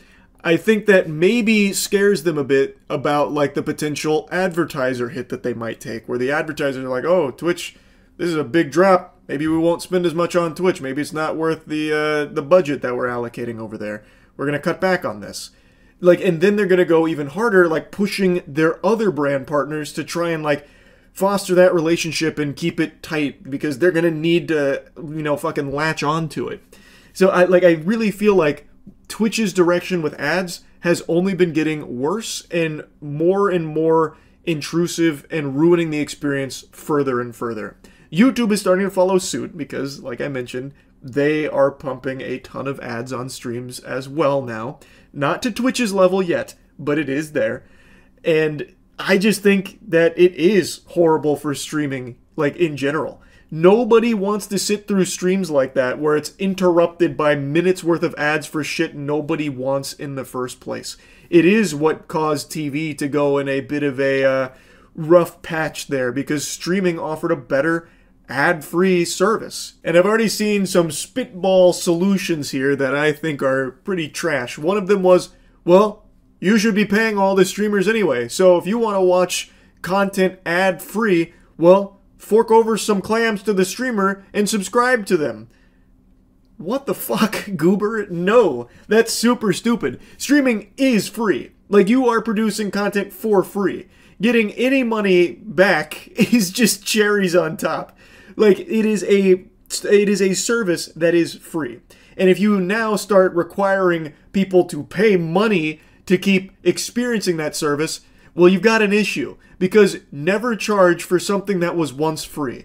That is like an age-old saying that remains true. You can find countless examples of that being proven time and time again. Nobody is going to want to pay for something that they were getting for free already. And it is, by its nature, a free service you're providing to viewers. If they like you so much they want to give you some money, then all power to them. I'm not their dad. They can make their own decisions, and that's great. You know, everyone's happy, whatever. But this is not a solution to Twitch's inundation of ads to the platform. Everyone shouldn't be required to spend money on the streams they want to watch in order to watch it uninterrupted and unimpeded. It sucks. That's silly. Another solution I've seen kicked around is, well, maybe the streamers just need to do a better job of, like, planning their ad breaks, kind of like how TV used to do it. I already don't like where that's going. We're regressing now to old TV habits, but the idea is streamers, when they're about to run their ad break or when the ad break is coming up, they pause everything and, like, tell their viewers, all right, here comes ads, go stretch, do that. You know, take some time if you don't want to watch them, and then we'll come right back after the ads in, like, 3 minutes or whatever. And I think there are some streamers that have experimented with that. I don't know how well it's been received. And theoretically, it makes sense because at least then they're not missing any content. But that's not going to work for every stream. You can't do that for every stream. You can't plan around all of that because these streams aren't planned. Like, I guess you can pause a game, sure. Like, that can kind of work, to pause your game that many times for, like, stretch breaks and whatever. But it's not going to work for every stream and every streamer. It just wouldn't. There's too many variables at play with every stream that happens. Also, I think it'd be very unfair to the people that just don't want to run ads in the first place. You can't just pause your stream for the pre-roll ads. You'd never have a stream because everyone is going to get a pre-roll ad when they come to your stream. How the fuck are you going to ensure that they're not missing content with that pre-roll ad? They're going to. You have no way of stopping that. And I don't think the solution is to require everyone to start running, you know, X amount of minutes of ads per hour. People don't want to do that. Like me, I don't want to do that. It's that simple. So I don't think that's a good solution either. It is a complicated problem. I recognize on Twitch's end, they need to make money off their platform. Otherwise, how the fuck are they going to keep it going? It's very expensive, and the way to do that is through advertising. But their advertising methodology, I think, is just really counterintuitive to what streaming is and has been, and it's just going in a really bad direction that continues to make it worse. Yeah, obviously I don't have all the answers there, but there's got to be something, because I really do think as this continues, more and more people are just not going to watch streams when an ad pops up, and it'll probably just turn them off from even clicking on streams in the first place, knowing that they're going to get ads before even going to it. So there's got to be a solution. There's got to be something to change with that from YouTube and Twitch's end of this inundation of ads. And yeah, I just kind of wanted to yap about it again. That's really about it. So yeah. Alright, fair warning, things are going to get a little bit heated here, so I apologize in advance for maybe getting a little red in the face. Excuse my potty mouth and pardon my French, but Netflix is a bunch of dummies. Netflix, for some reason, greenlights every single project that accidentally floats across their desk, assuming it came from someone with a pulse. I hate to be so crude and crass with my language here, but Netflix is a bunch of goofball, stupid idiots. It blows my mind that they have so many Netflix originals and so few of them are even decent. I want to be clear, I'm only focusing on Netflix originals and not its overall catalog, even though I do think the strength of Netflix's overall catalog has been diminishing in a big way over the last few years. It's becoming pretty weak in comparison to the competitors. I'm only talking about Netflix originals for this video. They release so many, and I guarantee you haven't heard of even 2% of them. According to this data, they released nearly 900 originals in 2022. Where did they go? They certainly weren't marketed or advertised efficiently. They just fucking flush them down the Netflix shitter or something. Where are they? I can probably count on one hand how many Netflix originals of 2022 I actually watched and liked, or even really heard of in a big way. The others are just left to fester and die, just a rotted, bloating corpse on the Netflix catalog that nobody will ever click on because they are not interesting. I just don't understand why they greenlight so many productions and why they take so many series and put them on here as a Netflix original when most of them are just actually horrible. It's movies and shows that nobody will ever click on. Netflix original presents The Poop That Took a Pee. Netflix summer blockbuster #1 trending. Taking My Dog Bill to Get Neutered. A 3-part docuseries. Netflix original. Huge, yeah. Like, no one wants any of these things. Like, I just don't get it. And I guess the reason I'm a little heated is because Netflix is an expensive fucking subscription. Like, Netflix costs a lot, and there's, like, nothing on there that I really watch actively. I really just kind of watch the big Netflix originals, like the good ones, the rare time that they have a hit. But for every one hit, they have 1,000 shit. It's just so weird how they, with a smile on their face, will throw so many things at the wall and just hope maybe 1 or 2 of them stick. I just can't imagine that's a super effective business strategy, but then again, what do I know? I thought them removing password sharing would pretty much put them in the grave. I couldn't have been more wrong. They now have more Netflix subscribers than ever because people were too gluttonous. They needed their fix of Netflix content, so they all immediately signed up after getting kicked off from password sharing crackdown. So clearly I'm not an expert on what's going to make Netflix a ton of money, but I can tell you what will never make them money. A Jake Paul documentary. I think the Jake Paul documentary they have slated to come out pretty soon is the perfect example of how out of touch Netflix is and how willing they are to just say yes to any project ever. Like, no one wants to watch a fucking Jake Paul documentary. This guy has vlogged every second of his life living in his brother's shadow since the time that he was an actual teenager. There is nothing about his life that people either don't know or care about if they don't know. Like, no one gives a fuck, and yet he's got a Netflix documentary coming out. Why? What is the point? Now, to be clear, I know the documentary isn't just about Jake Paul. He is a component of it. But what a wasted component. This is a waste of a Netflix original. Him just whining about being the villain of boxing, or the bad guy of the internet, or the Disney Channel star turned douchebag. Like, who cares? Who fucking cares? The new Jake Paul documentary on Netflix. Another perfect example of how out of touch Netflix is. Yeah, apparently you're doing a Jake Paul documentary called Untold. Jake Paul, the Problem Child. That's so ridiculously dumb. I cannot imagine even his own fans will watch this. I just can't. I really can't. Because it's fucking boring. Who the fuck is going to turn on Netflix and be like, I want to learn about Jake Paul? The guy who vlogged every single second of his entire goddamn life. I need to know more about Jake Paul. Like, have him do, like, if you're going to make a Jake Paul show, have him do something. Fucking send him to an underground fight club arena. The guy is a psychopath. Like, have him do crazy shit. Instead of just tell his life story that everybody already knows, then call the fucking wambulance about people not liking him. It's just it's so simple. They don't get it. Netflix is so out of touch, it's crazy. Like, who the fuck cares? Have them do something interesting for the show. So what would you make a show out of? If I was tasked to make a Jake Paul show, I'd have this fucking goofball doing stupid odd jobs. I think that'd be interesting. Have him, like, train for Cirque du Soleil and put him in an actual performance and see if he tanks the entire fucking thing. Like, give him something to do to make actual entertainment, as opposed to just have him sit down in front of a camera, like, half fucking lobotomized to tell a dumb story nobody cares about, everybody already knows, where he orders some goddamn French fries whining about why people don't like him and he's the problem child. That's lame. That's fucking lame. Have him work in a high-pressure place that has to be nice, like a waiter. Okay, a bit of a silly idea, but like your heart's in the right place. Just have him do anything. Just give him shit to do to make an entertaining show. Fucking give him his own Eric Andre show and watch it be an absolute disaster. Even that would still be somewhat entertaining to see how bad it could get. Like actually just give him shit to do. It's the exact same thing I said about the quarterback show, where they just sit quarterbacks down to interview them, I guess. That's boring. No one's gonna turn on Netflix to learn about fucking Jake Paul's life that they already know. Dirt cheap to produce. Yeah, but you're gonna get nothing out of it, and it's not gonna be that cheap. You think Jake Paul did this for cheap? One of the greediest men on the planet? You think he did this Netflix deal for cheap? Hell no. Why do people care so much? Nobody cares. This is gonna be a massive fucking flop. Nobody cares. That's the point. That's the point I'm making.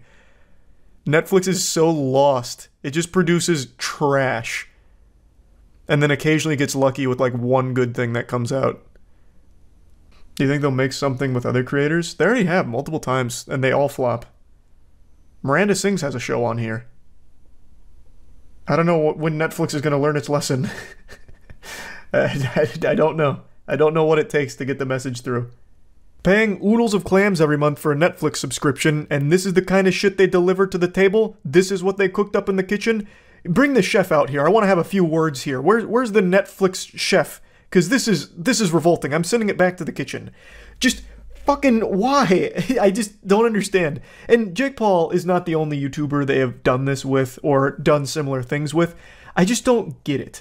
Again, I don't think this is something even his fans care to see. I just don't even know who the audience is even supposed to be for this. Like, what's the target demographic? Brain rot zombies that just doom scroll Netflix forever watching everything that pops up? Because I feel like that's the only people who will actually even bother having this on for a split second. Jake Paul is not an interesting person to make a series out of about his untold story. And his brother became a superstar, and he rode his coattails, and then he himself became a superstar. End of story. Like, sure, there's probably some nuance throughout there, and I'm sure he's gone through some difficult times in his life. Everybody has. But that doesn't mean that it makes for an interesting show that people are going to want to sit down and fucking watch. Like I said, if you wanted to make something with Jake Paul, that's totally fine. But just have him do something that'll make it entertaining other than just telling his story. Have him fucking ramp the Batmobile off of a turbo Omega ramp over 12 flaming school buses, and then when he lands on the other side, have him do a no-holds-barred 2-minute keg stand till he pisses himself. Like, I don't know. Just have him do anything. There's just no reason he should even be a part of, like, the untold story of Jake Paul. Jake Paul, untold. Again, I know it's not all about him, but, like, why even have him in it? It doesn't make any sense. It's just, it really feels like some kind of desperation from either Netflix or whoever was producing the Untold series itself to try and get some kind of cheesy, cheap clicks on the production. Like, Jake Paul's name would be enough of an attention grabber to have people come in. But I just don't think that's the case for this, because no one gives a fuck about the Jake Paul story about, you know, his transition into being a boxer and being labeled a bad boxer and being labeled a villain and all of that. It's just not interesting. So yeah, I just wanted to talk about this because Netflix just has so much garbage on it. And I really think this is a great example for just, they greenlight anything, actually anything, which I don't think they should do. I would rather them just not have 891 originals come out in a year and instead maybe have less than half of that, but all of the originals are good. I think that'd be so much better. But anyway, that's about it. So yeah. There's a few things that everyone knows human beings can't live without. Water, air, a nice smile. But there's actually something that's often overlooked that's a necessity for life on this planet, and it's an ad blocker when using the World Wide Web. I am constantly reminded of this cold hard truth anytime on stream that I try and read about an event or something and I go to a godforsaken news publication that won't allow you to read the article without turning your ad block off. And eventually, after putting up a big stink, I just give in to the dark side, turn off the ad blocks, that way I can get the information about whatever I was trying to research and learn about. And 100% of the time, without fail, it's just a massive headache, just this visual nuisance, all this clutter with an inundation of ads that seems like it's some kind of scene from a 90s movie where you get hacked, where it just has like, virus detected, go here for good porn, your doctor doesn't want you to see this, that kind of shit, just popping up all over the place. That is the modern landscape of the cyberspace without an ad block, unironically. There's banner ads, autoplaying ads in the bottom right of every news journalist site, ads on the side, ads in the middle of articles, ads everywhere. But what I didn't know until today is that if you try and watch a video on some of these mainstream media sites, you get an ad every 2 or 3 seconds. And I'm not exaggerating. And when I say you get an ad every 2 to 3 seconds, I don't mean you get like a banner ad. I mean you get like a full 20 to 30 second video ad that pauses your video to play that ad. So a 2-minute video that I was trying to watch about a bobblehead heist ended up taking over 10 minutes, and I still didn't even finish the video because there were that many ads. I was still only a little over halfway through it. It is absurd. It's unusable trying to navigate through the internet without an ad block. It is crucial. I would argue it's like a basic human right at this point to have an ad blocker when using the internet. It is that fucking atrocious. Just check this out. Did you hear about the Pittsburgh Penguins bobblehead heist that just happened? Someone earlier came in here like there was some on-the-ground, boots-on-the-ground reporter going over that saying, Charles, something huge just happened in Pittsburgh. Is that what it is? There was a bobblehead heist? I thought they had like burned down like the entire like Pittsburgh facility for the Steelers or something. So they stole bobbleheads? Are bobbleheads like easily resellable? Do you make a lot from stealing bobbleheads? Because said bobbleheads have been stolen in a... Oh! Not the ad. Good heavens, why? And it got me thinking, you know, who's having the worst seat? Thanks for membership, Tamago. Ready? Oh my, you can't be serious. The back-to-back? Heavens to Betsy. The memorabilia were meant to be handed out to fans in celebration of 52-year-old who played with the Penguins from 1990 to 2001. This year. And you could certainly nominate the Pittsburgh Penguins for that. Kyle Dubas, their general manager, and some people around that team for some reason thought... Oh my good, what is... Who? Oh, is this what Purgatory's like? Is it... What is this? You get 3 seconds of a video and then 25, 30 seconds of an ad? Is this the future? Holy shit. That this team that's got to be it, right? Close to contending for a Stanley Cup, or could contend for a Stanley Cup. They went out, they got Eric Carlson, they got Riley Smith, they got a bunch of veteran guys. Things have gone sideways. Oh my god! What is... No way! This website needs to be banned. ASAP. Whoever owns this site needs to be thrown in jail. What?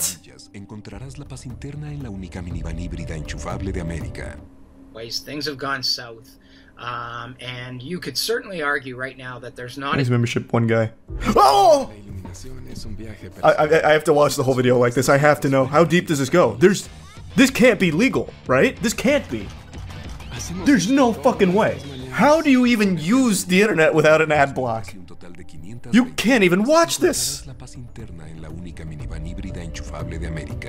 Ahora obtén 2,500 de descuento de bono total en la Chrysler Pacifica 2020. Have you ever watched cable TV? There's no way it's this bad. Team in the NHL that is further away from winning a Stanley Cup, or at least contending for a Stanley Cup, than the Pittsburgh Penguins are right now. That's a okay. That might be the end of it. He's got 2 sentences out this time. You know, you get to thinking, and I think there's some teams in the NHL that are saying, hey, I think it's smooth sailing. No way! How? Wait, how do you get? Isn't there like laws in place to prevent this? I'm pretty sure there's laws in place for this, right? I'm about to fucking report them to the Better Business Bureau, even though they don't do anything. Hold my beer. How about the San Jose Sharks? On pace for a goals differential of minus 148. That would be the worst since the glory days of the Ottawa Senators in 93-94. Oh, that was a jump scare. They fooled me with that one. Thought it was coming. Oh, there it is. Nope. Season really well and looked like they had something really special going, and then became. I think we made it through the storm. Fell off the map, and they're playing in a college arena. Okay, there it is. That's the one. They teased us with a little foreplay there. This is what I come for, the ads. And then the guy in between who's just talking about some hockey stats, I guess. Man's able to get 3 words out. Hold my beer. Bang. Sisyphus type video. Pretty much, actually. Yeah. What an absolutely unusable site. That is incredible. That is absolutely incredible. So who stole these bobbleheads? Oh, here we go. Immediately, amused hockey fans pointed a collective finger at one suspected culprit, zeroing in on the Philadelphia Flyers' 7-foot-tall, irreverent, and slightly unsettling mascot, Gritty. Jesus Christ, wait, their mascot is Gritty?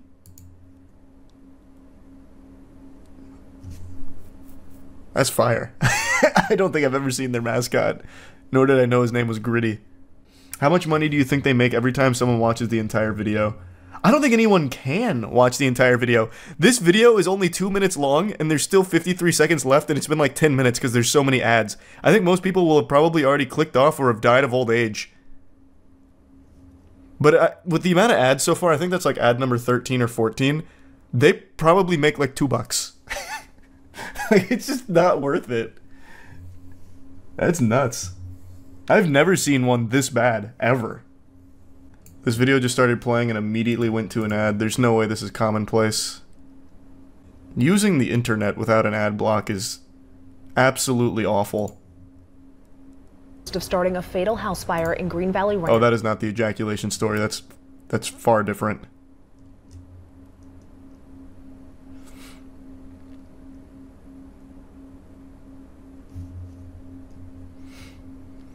Fort Collins police services said the investigation began in July. Immediately to an ad. Maybe this is the norm. Is this the norm? I put in that second clip there just so you can see that I was experiencing the same thing on a different website. You only get like this short burst of what you're there for, like the video component that is, before it's interrupted by ads, it seems. I thought it might have been just exclusive to that first site I was on, but then it happened on this website too. So I'm guessing it's more common than I think. And there's not many people out there in the modern day and age that use the internet without an ad block, luckily. But now there's like this war on ad block that YouTube's kind of spearheading, and this is what it looks like without it. So you should be able to recognize why it's such a big deal that ad blocks are here and why they need to stay. So any kind of attempts to get rid of them, I think, is just a detriment to the overall landscape of the internet, honestly. After seeing this today, it is in a state that's unforgivable. You can't even watch a video from these publications without an ad popping up every couple of seconds. So you don't even get... The content is the ad at that point, and the break is the news story. Like, it's so fucking flipped and weird. And I just had to talk about this because I was baffled at the frequency of ads on journalist sites like this. That's crazy. That's about it. See ya. Another day, another out-of-touch dog-shit metaverse presentation, desperately trying to get anyone, anywhere, even somewhat excited about the metaverse. I swear to God, there was more hype around getting the bubonic plague than there has been for the metaverse. People get more excited getting fired from their job than anything involving the metaverse. I bet couples would prefer that their significant other cheat on them rather than join the metaverse. Everything around the metaverse has just been a catastrophic failure at every turn. It's like a star going supernova, but instead of a star, it's a septic tank. And instead of an explosion, it's everyone laughing it out of existence. It is such a joke of a concept at this point. Every single thing the metaverse tries to show or do is immediately mocked because it is so unbelievably out of touch. Today, they did a last-ditch effort to try and appeal to athletes, so now they have Coach Nat entering the metaverse in order to try and get basketball players excited about metaverse possibilities, and it's fucking abominable. This might be their worst one yet. I would rather watch my car get stolen in front of me than watch more of these metaverse presentations. It is baffling. Let me go ahead and show it to you. Coach Nat, rather than communicate by Zoom, to come down on the stage and demonstrate to everyone what you're able to do at these clinics. Hello and thank you, Adam. Yeah, that is Shaquille O'Neal's voice, and I love Shaquille O'Neal. He's like the Keanu Reeves of sports. He's just so fucking likable. How can you not be a fan of the Diesel? Shaq could beat the shit out of me, spit on me, and leave me stranded for dead in the desert, and I'd still ask for an autograph afterwards and say nice things about him. He's definitely the best part of this awful event here, but you can tell he's phoned it in. It's just a paycheck for him. Now, all of the astute observers out there will have noticed that in the Zoom call, there was a lot of big names. Probably the biggest amongst them was Obama. I don't know why Obama was there. Maybe he was like the chief engineer behind the Coach Nat programming. I couldn't really tell you. I don't know why, but what a power move. Maybe they're crediting Coach Nat for Obama becoming president. Like, without Coach Nat, Obama would have never been elected to office, which would be a crazy selling point, but my god, that would be pretty fucking hype. But I don't know exactly what the Zoom call was about. Maybe they were all brainstorming like, how can I get better at basketball at 80 years old? You know, what does it take? Oh, Coach Nat, the local geriatrics athlete instructor. Alright, let's see Coach Nat app. And then they bring him out on stage. I can't find the whole clip. Not that I've looked that hard because I just really like this part. But either way, I like to just imagine Coach Nat is credited for everyone in that Zoom call's success, no matter what it is. Holy cow. I mean, we'd heard a lot about him during the pandemic, but I'd never stood next to him. My role is to help coach, train, develop the next generation of NBA talent. I know all the best moves and am untethered by one single dimension. I can even make a free throw. I don't know what it is about the metaverse where they have to choose the absolute laziest character design of all time, but they just have Coach Nat looking like a zombie, like a reanimated corpse of a basketball player at some point. And it's the same thing from like their Super Bowl commercial where they didn't even bother putting legs on any of the avatars. Second Life does a better job than Metaverse. Fucking VR chat does a better job than the Metaverse. It is baffling how unbelievably lazy and out of touch the Metaverse is. I don't know too much about the modern NBA. I haven't kept up in quite a few years, so I don't know exactly who's introducing Coach Nat, but he looks like Jeff Bezos on a keto diet, and somehow more robotic. He's like a failed android. I wouldn't be surprised if the presenter is actually part of the metaverse as well, just some kind of failed cyborg experiment that they've manifested through a 3D printer to go on stage and unenthusiastically introduce this metaverse coach. It's just so weird. It's like there's no human beings that actually work for these companies, and they just don't bother trying to hide it. Just totally shameless. This dude has about as much emotion as a mannequin. He delivers the world's most unenthusiastic holy cow. He said it with about as much enthusiasm as me putting away clean dishes from the dishwasher. It's just, why even have this guy presenting your product? It's gonna like kill any potential hype it might have accidentally garnered, because you have this guy who just doesn't seem like he gives a fuck about it at all. And you have Shaq clearly reading off the script, and this guy doing his best to memorize his lines like a child in middle school for a presentation. It just doesn't work at all. Like, how the fuck can this be your best foot forward for the metaverse? Before you leave, anything else you can do that you want to show the audience? I can even be the real Superman.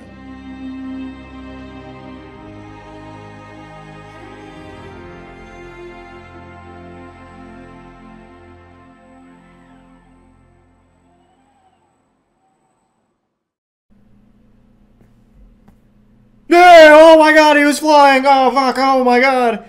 Like, what reaction do they expect from that? It's a fucking video game character. I would expect it to be able to fly and move around or something, because it's not real. You can do anything you want. You could have taken his head off his shoulders and put it on his dick. Like, you could do anything. Like, why am I supposed to be impressed that the character's moving around? I don't know if it was supposed to be like a joke or something, but it went on for like 10, 15 seconds.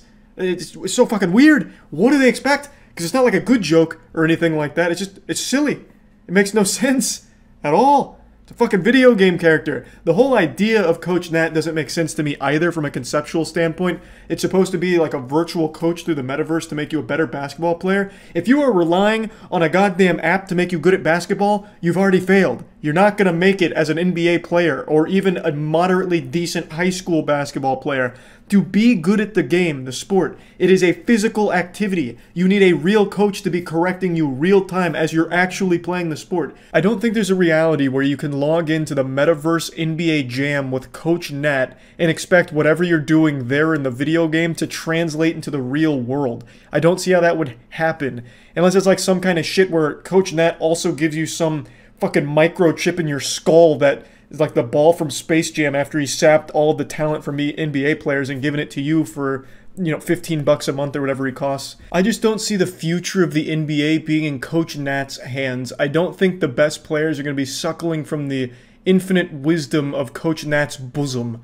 It just doesn't seem plausible to me. You know, like, I was really good at Guitar Hero, but I fucking sucked at the real guitar. Like, there is just a difference between being good in a video game and being good in the actual physical world in the same, like, sport. I just don't see how that's going to change. Even if Coach Nat's giving, like, genuinely decent advice, like keeping your elbow closer to you when you're shooting is good advice. But you can already find that advice for free on YouTube from just watching, like, general basketball tip videos as opposed to paying for the Coach Nat tutoring in the VR metaverse. And again, if you're going to pay for, like, coaching one-on-one, why not just get a real world human being to teach you? Because then you can be in person and they can correct your form in real time. So you don't develop bad habits and they can actually give you the advice and show you how it's implemented as opposed to just being in this VR game. You can be ranked 1 in the Metaverse basketball program, but actually suck stinky shit in the real world at basketball. Because I don't think VR gaming ability is going to work on the court, right? Like, I just don't see it happening. So yeah, this is just another fat L for the metaverse here. I don't know why they can't get anything right about it. It is shocking. Every new presentation, every new ad is somehow worse than all the previous ones. It just keeps getting worse for it. I don't know how they keep doing it.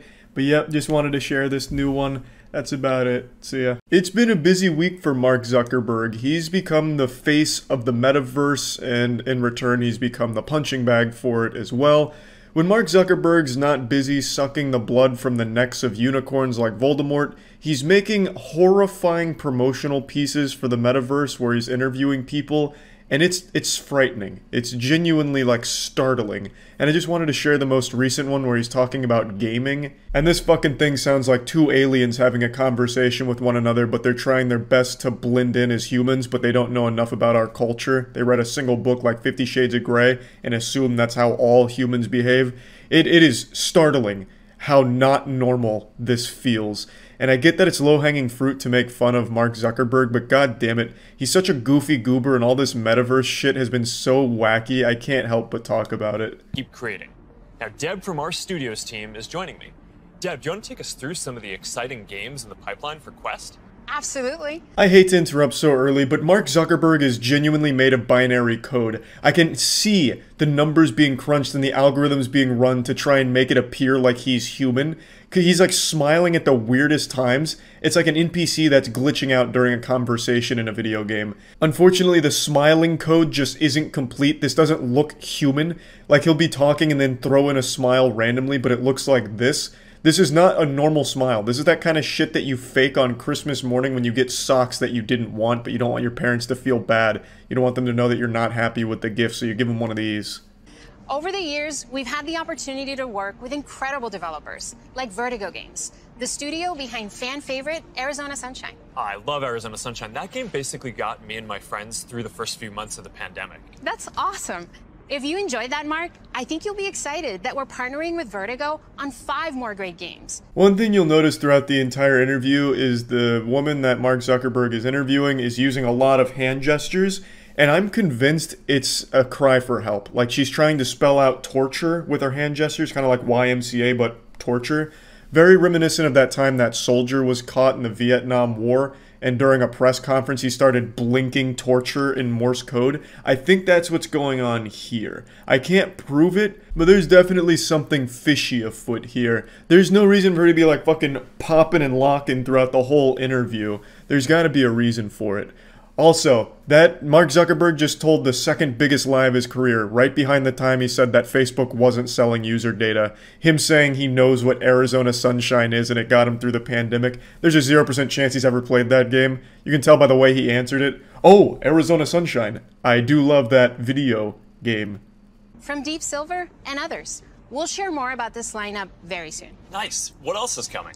Well, the metaverse is constantly evolving. So one of the most important aspects will be live service games that launch updates and new downloadable content regularly, like Echo VR, Beat Saber, Onward, Pistol Whip, and more.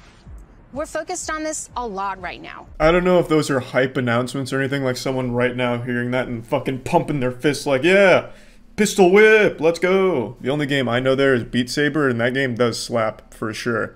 I don't know exactly what's going to change about Beat Saber in the metaverse that isn't currently in Beat Saber, but god damn it, I mean, that sounds cool. But I think a cooler way to announce that would have been by doing literally anything else besides this. This just sounds like two Skyrim NPCs having a conversation.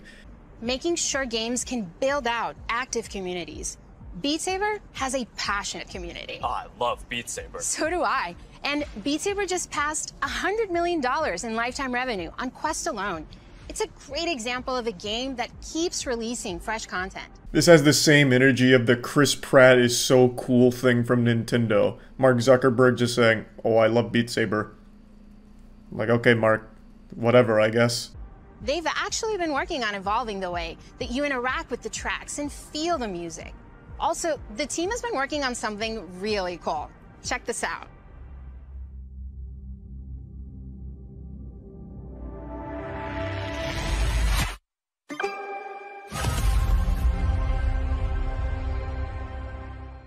I can't wait to play this. Oh, Jiminy Cricket, I cummed. Wow, I see why Mark Zuckerberg gave Beat Saber his stamp of approval with an announcement like that.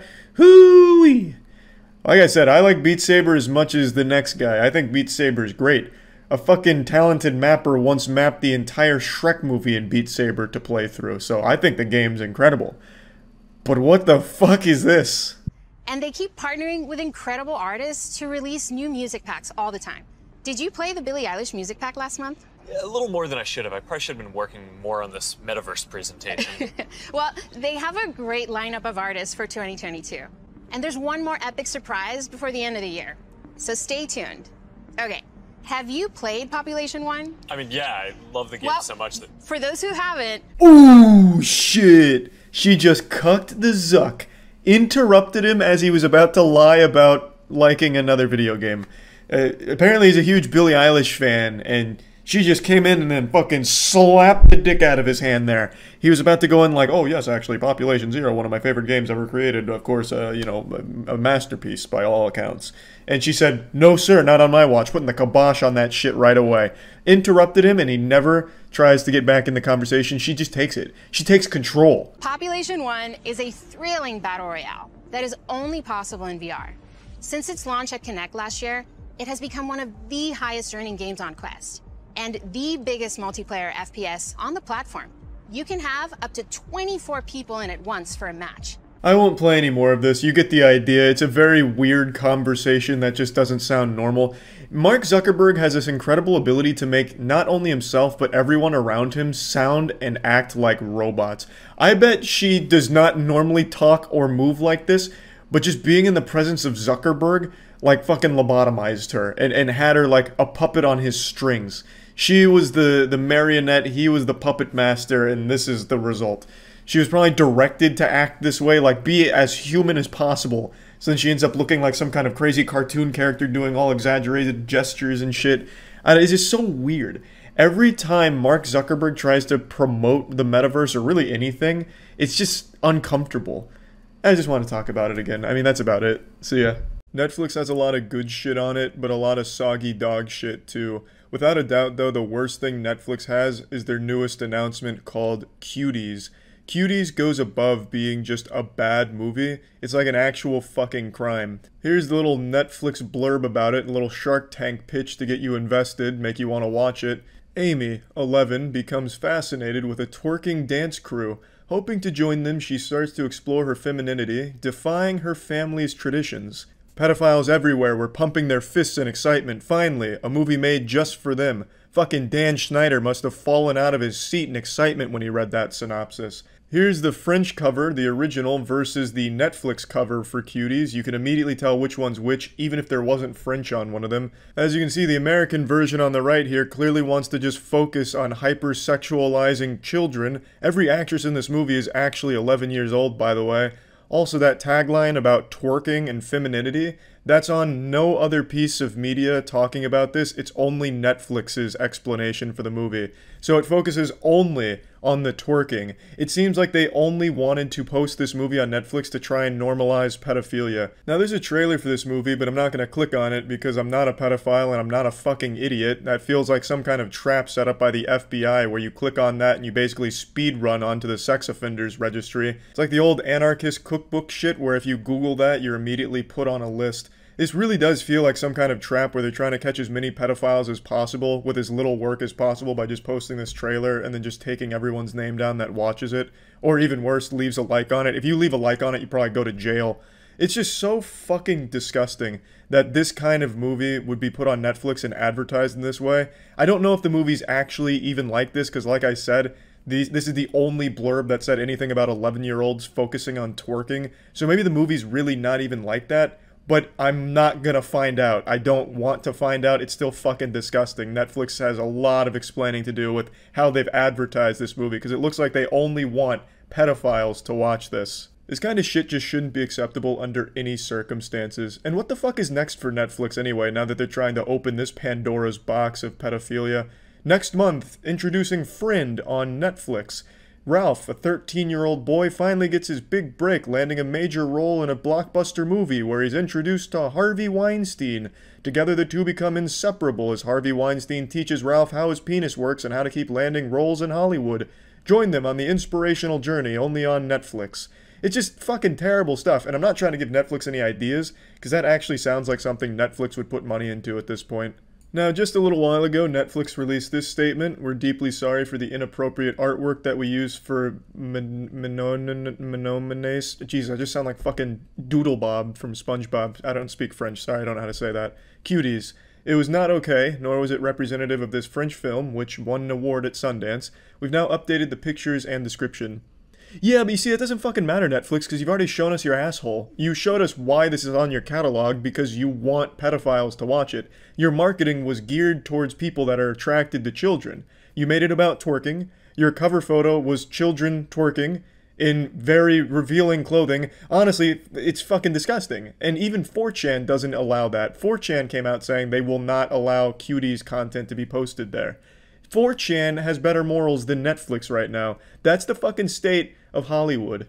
Now, I keep saying Hollywood even though this is a foreign film, but it was completely changed by Hollywood. They totally fucking rebranded it and made it more focused on sexualizing children than the initial shit showcased. Whether or not the movie is actually a sexualization of children, I have no fucking clue. But it doesn't matter because Netflix totally rebranded it for pedophiles. They made it like some kind of Willy Wonka's golden ticket to the pedophile factory just for them. It makes no sense why they'd change everything to focus on sexualizing kids other than just to try and normalize that, which is fucking disgusting, terrible, and gross. It's all super fucked up, and what's even more fucked up is just how common this shit is becoming from a lot of different places, like Twitter specifically, with minor attracted persons maps. There's so many people that are trying to make pedophilia seem normal or acceptable, and I really hope we don't actually get to that point because pedophilia isn't acceptable under any circumstances. It's just genuinely fucking not. But the more times I log on Twitter, the more often I'm seeing people saying how wrong it is to discriminate against pedophiles, or you're a bad person if you don't support pedophiles or something. And then you'll have Netflix do some shit like this, which reinforces that idea that pedophilia is normalized now. Get with the times, it's 2020. And it's just absolutely disgusting. Netflix had to have a lot of people okay this when this sexualization of children for Cuties was put on their catalog. There had to be a lot of people that looked at that and gave it the green light before that went live. It's not like Netflix can turn around and be like, oh no guys, it was actually just one person. It was Chris the intern. Turns out he's a convicted sex offender and we just didn't know it, but don't worry, he's gone now. We've promoted him for his work. You know, they can't just like accuse one person of doing this and having it slip through the cracks because it's fucking Netflix. There is an actual department that greenlights all of these things. I know it because I've been declined from it with fucking Hard Turbo. So they'll decline some shit like Hard Turbo and then put on some pedophilia shit. It's weird and gross. So it's not like there is just a single person behind this. It is all of that department. A huge chunk of people at Netflix saw this description that's talking about 11-year-olds twerking and a poster that sexualizes kids and said, yep, that's going on Netflix, baby. That's going right on the front page. And that is just the most baffling part of all of it. It's just a terrible, terrible, terrible situation. And yeah, that's about it. So yeah, let's go over the Stadia's failure. I'm sure Ackman's going to do a really thorough dive on it. This is just such a victory lap for me. I still remember the second this got announced and like their first trailer, I was outspoken about how silly it is. I didn't believe it was a good idea. And I was firm in my stance that I didn't think it would succeed. And I had so many fucking doubters, especially in chat, that were like, no, Charlie, this is actually the future. You're just too, reptile brain to see the potential of the Stadia. This is how gaming's going to be from now on. I can't wait to get my Stadia. I've already pre-ordered. And I called you a fucking idiot. And now look at it. It's already dead. It was a complete waste. Like an absolute crash and burn project. Another Google stinker right into the trash bin. Just like Google Plus and the million other products Google has tried to launch. Now maybe there's still some merit to the idea itself, but the Stadia was never going to be the one to execute it well. It never stood a chance. After just 3 short years, Google has announced that they are pulling the plug on Stadia, canceling all future support for cloud gaming. Why? 18th. Like watching a kid stick a fork in the electrical outlet. We all saw this coming. Breaking into the console or a theme, it represents thousands of people who are working on this business. Thousands of people no longer working on this business. And that's just if they ever were to begin with. I don't really think this is like a good argument for the sake of it sticking around either, to be honest. This doesn't really address the question super well. It's just like, we put a lot of money into it and we have a big team. Of course it's going to succeed down the line. Like, the answer I would look for is, how are you going to ensure that it stays in the market, like, and is competitive? Not like, well, we already poured so much money into it, so of course it's going to stick around. You know what I mean? It just it's such a non-answer.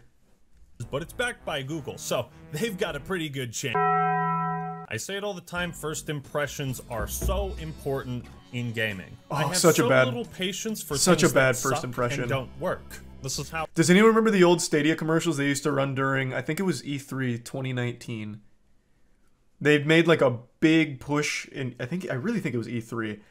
They were like floating around through like space and time or something after going through a kid's room. Oh my god, it was so embarrassing. Jesus Christ.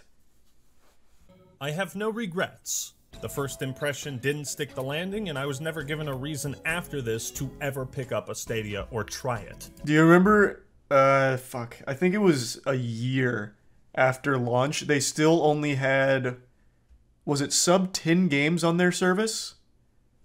I wonder if I can still find the old articles. I think it was like a full year and they only had like 5 or 6 games on the entirety of Stadia. And they were all full priced. Let me get the exact number. Let me pull up an old article. Google Stadia only has one exclusive game, which is Tequila Works' Guilt, which was a system launch. And there's no word yet on what exclusives could be. And then they speculate that Typhoon Studios might have one, which I don't think they ever did. But yeah, as of January 16th, there was one exclusive on the game. As of February 19th of this year, they have 200 games. 286 games as of February of this year. The service launched with 22 games and added 4 more in December of 2019. By the end of 2020, the service had 130. Okay, thank you. Google Stadia is not a video game console. It's a controller. It was software, not hardware. Yeah. And I only just get a controller realized for that the cloud gaming after it was canceled. That's how poorly the marketing got the message across. That's how nobody talked about it. I mean, this was supposed to be a massive new competitor to Sony, Microsoft, Nintendo. And it was so Steam, close, Epic goddammit. Battle.net. And I don't even know what was special. It was on the cusp of greatness. greatness. if you actually go I'm sure he's going to show it, but I'll tell you right now, I'll rip the Band-Aid off. I also thought the Stadia was a console for like the first 2 years. It wasn't until we were doing an episode of the podcast where we were joking about it that we learned the Google Stadia was never a console. It's a controller. And it's a controller that like gives you access to the Stadia Cloudflare gaming. So you never even got like a console. You got a controller. It's basically, yeah, like he said, it's basically a software. And I think you could access the software without the controller. I don't think that was necessary. But if you purchase like a Stadia, I suppose, you get a controller. These are all games that are think they're running through these very quickly right now. The damn, that's a sick controller. With their platform with Stadia. Looks like the Ouya. Like I legitimately think they're gonna be X, Y, and around the back here. Yeah. It's just a pretty standard controller. I wouldn't say it's a sick controller, but it's a functional one. Like, this is just the tried and true vanilla controller design. Nothing crazy about it, not reinventing the wheel. But it's fine, it seems. Been the absurd gaming platform on Earth. Yes, this is the one. I mean, it supported 4K resolution and 60 FPS with HDR. They had a premium subscription service, kind of like Xbox's Games with Gold, where you'd get free monthly games, and once you got them, you... What's crazy is this 50 games instantly is their whole catalog. They launched with 22 games. So they're already promised... Well, I don't know when this was, but they're promising more games than their service currently had. And they finished with 286 titles, which is actually less than the Nintendo 64 had. I think among all consoles, it is the lowest amount of games total, at least of consoles I can think of. Even the Sega Genesis, I think, had more. And that was a console that was dead on arrival because they surprise announced it at E3 and said, go buy it right now. It's in stores. Let's see. That's considered one of the biggest console flops of all time, and Sega Genesis had... Or, was it the Sega Saturn? I don't know, I'll check both. But Sega Genesis had 800, and let's see the Sega Saturn. The Sega Saturn had... 1,046. So it was definitely the Genesis I was thinking of. And I was wrong, Sega Genesis still had more titles than Nintendo 64. Nintendo 64 had 380 something, I think. How many did the Ouya have before it died? Let's see. Did it beat the Ouya at least? Oh, fuck me. Before the Ouya's untimely demise, it had 1,250 games. As of June 2019. Jesus. Yeah, I guess it just ported all the mobile games, so it's kind of cheating. Let's see how many exclusives Ouya had, because the Stadia finished with, I think the article said 10. So how many exclusives did Ouya have? Oh, shit, it beat the Ouya. Oh, wait, no, it's 2014. Damn, that's like the most current article on it, too.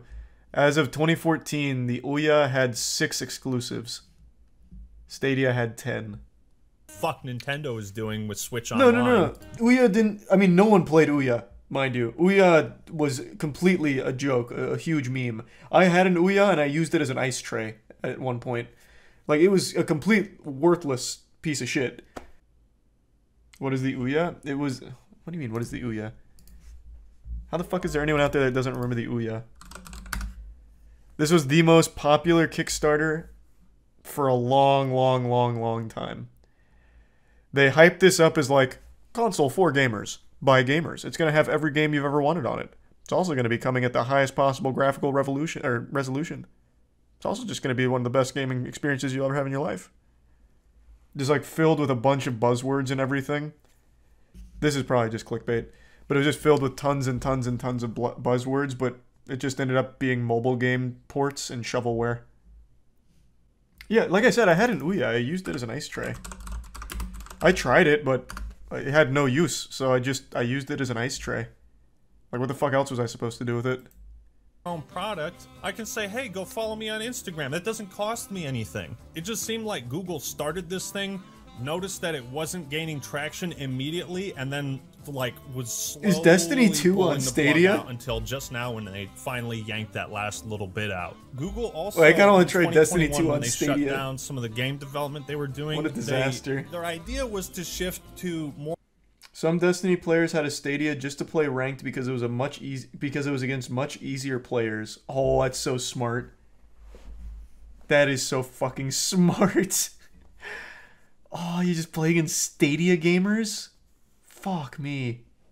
Especially if it doesn't offer any obvious benefits. Like, bro, apparently Hideo Kojima was working on a new Death Stranding exclusively for Stadia, and Google canceled that? Like, how? They must have How do watched you my do moist that? meter. It's Hideo Kojima. Google had created... You're out of here. On a positive note, though, Google will be refunding anyone who Actually, bought games on huge, Stadia. yeah. And that's the most pro-consumer thing they can do out of this. Obviously, they're not going to, like, refund, you know, this service that you paid for. It's a service, right? We literally signed the publishing agreement with Stadia last week, so I would assume the internal teams there, who are lovely, are likely finding this out at the same time we are, since I had a super energetic meeting with them last week about us joining. Eek. Ooh. Big stinker-rooski on that one.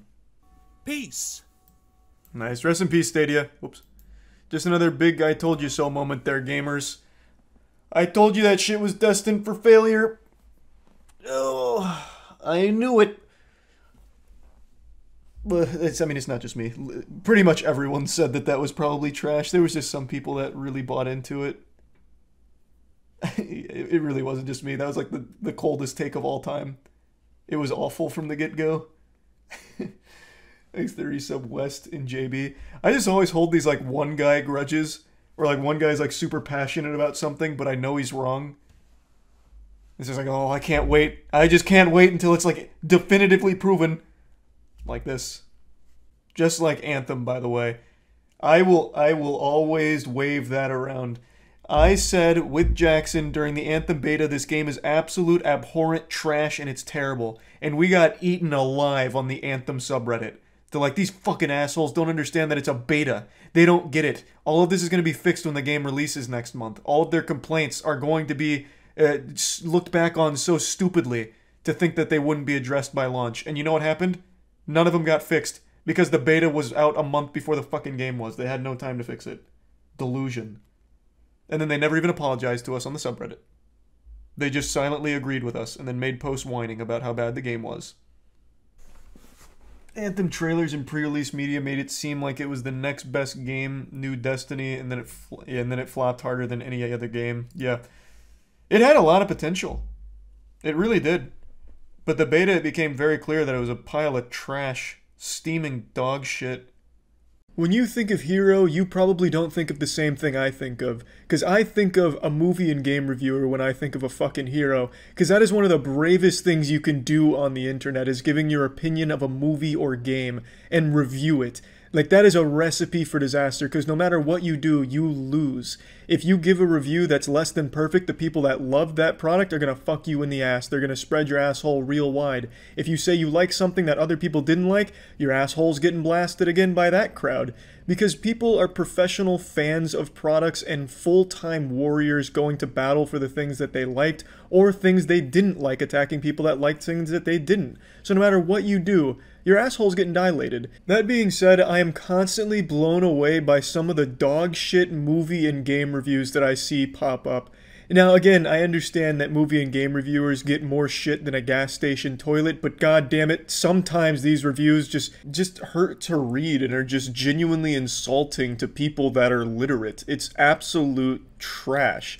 Today, Kotaku, one of the biggest culprits of the worst journalism on the internet, released yet another hugely dog shit diarrhea diaper of an article, this one about the PlayStation 5. Now, the whole review itself isn't the worst thing I've ever read in my life, but there's one part in particular of the review that is the worst thing I've ever read in my life. It makes my immortal fan fiction look incredible in comparison.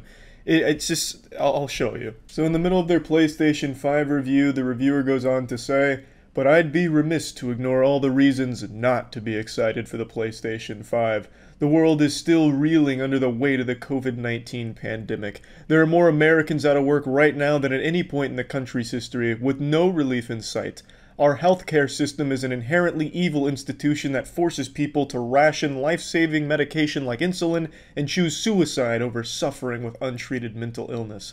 What the fuck does any of this have to do with anything regarding the PlayStation 5? Were they expecting readers just to get to this point and be like, wow, you know, I was really excited for the PlayStation 5 until this asshole reminded me there's bad things in the world. Now I don't want a PlayStation 5. They continue. As I'm writing this, it looks very likely that Joe Biden will be our next president, but it's clear that the worst people aren't going away just because a new old white man is sitting behind the resolute desk. Well, at least not this old white man. Our government is fundamentally broken in a way that necessitates radical change rather than incremental electoralism. Right, this is all the stuff I wanted to be reading about when it came to getting information about how the PlayStation 5 is. This is exactly what I was hoping for, so great work here, Kotaku.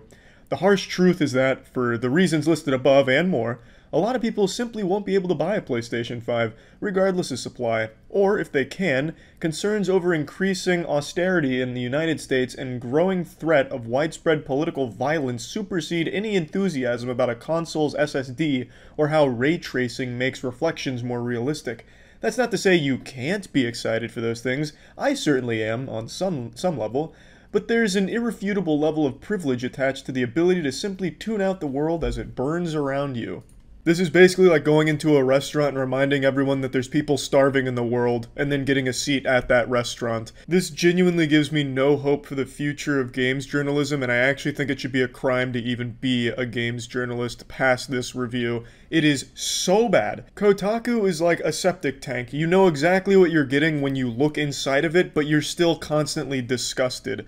This is like the millionth awful article they've made. Anyone remember like a year or two ago when the Joker DLC for Smash Bros came out and Kotaku made that article calling into question Nintendo's ethics because they thought they heard the word retarded in the background music? They just misheard a lyric and started throwing shit at Nintendo for their inability to listen.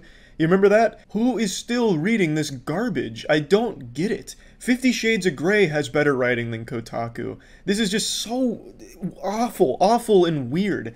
So the thing here is don't be excited about PlayStation 5 because there's bad things going on in the world. Well, for a lot of people, a console like the PlayStation 5 is a form of escapism. And those things that this guy lists here are things they want to escape from. That's a good thing. For just a little while, just enjoy yourself. Turn yourself off from all the terrible things going on in the world. And he makes it seem like it's a bad thing. Not everyone needs to be 100% miserable all the time like this guy, who then in the next paragraph goes on to talk about how he spends hours lying awake at night in his bed, scrolling through terrible news just to stay mad. Not everyone wants to do that. This is a reason to be excited. There's bad things in the world, yes, and now there's the PlayStation 5 where, you know, for maybe an hour or two a day, you can just enjoy yourself and just kind of push that aside for at least a little while and have some fun, which I think is important. Games journalism is so fucking weird these days. You have like reviewers that can't separate reality from fiction, where they're talking about how they're afraid players are going to go on a real-world murderous rampage because they ran over 3 fire hydrants in Grand Theft Auto 5. And you'll have other game reviewers talking about how they're now suffering from PTSD because they watched Crash Bandicoot die once during their Crash 4 playthrough. Then you'll read a review from Polygon on Cuphead talking about how the reviewer can no longer sleep at night because they're just playing through these flashbacks of all the cartoon characters they killed on their journey to the end screen of Cuphead and give it a bad score for it. It's so weird.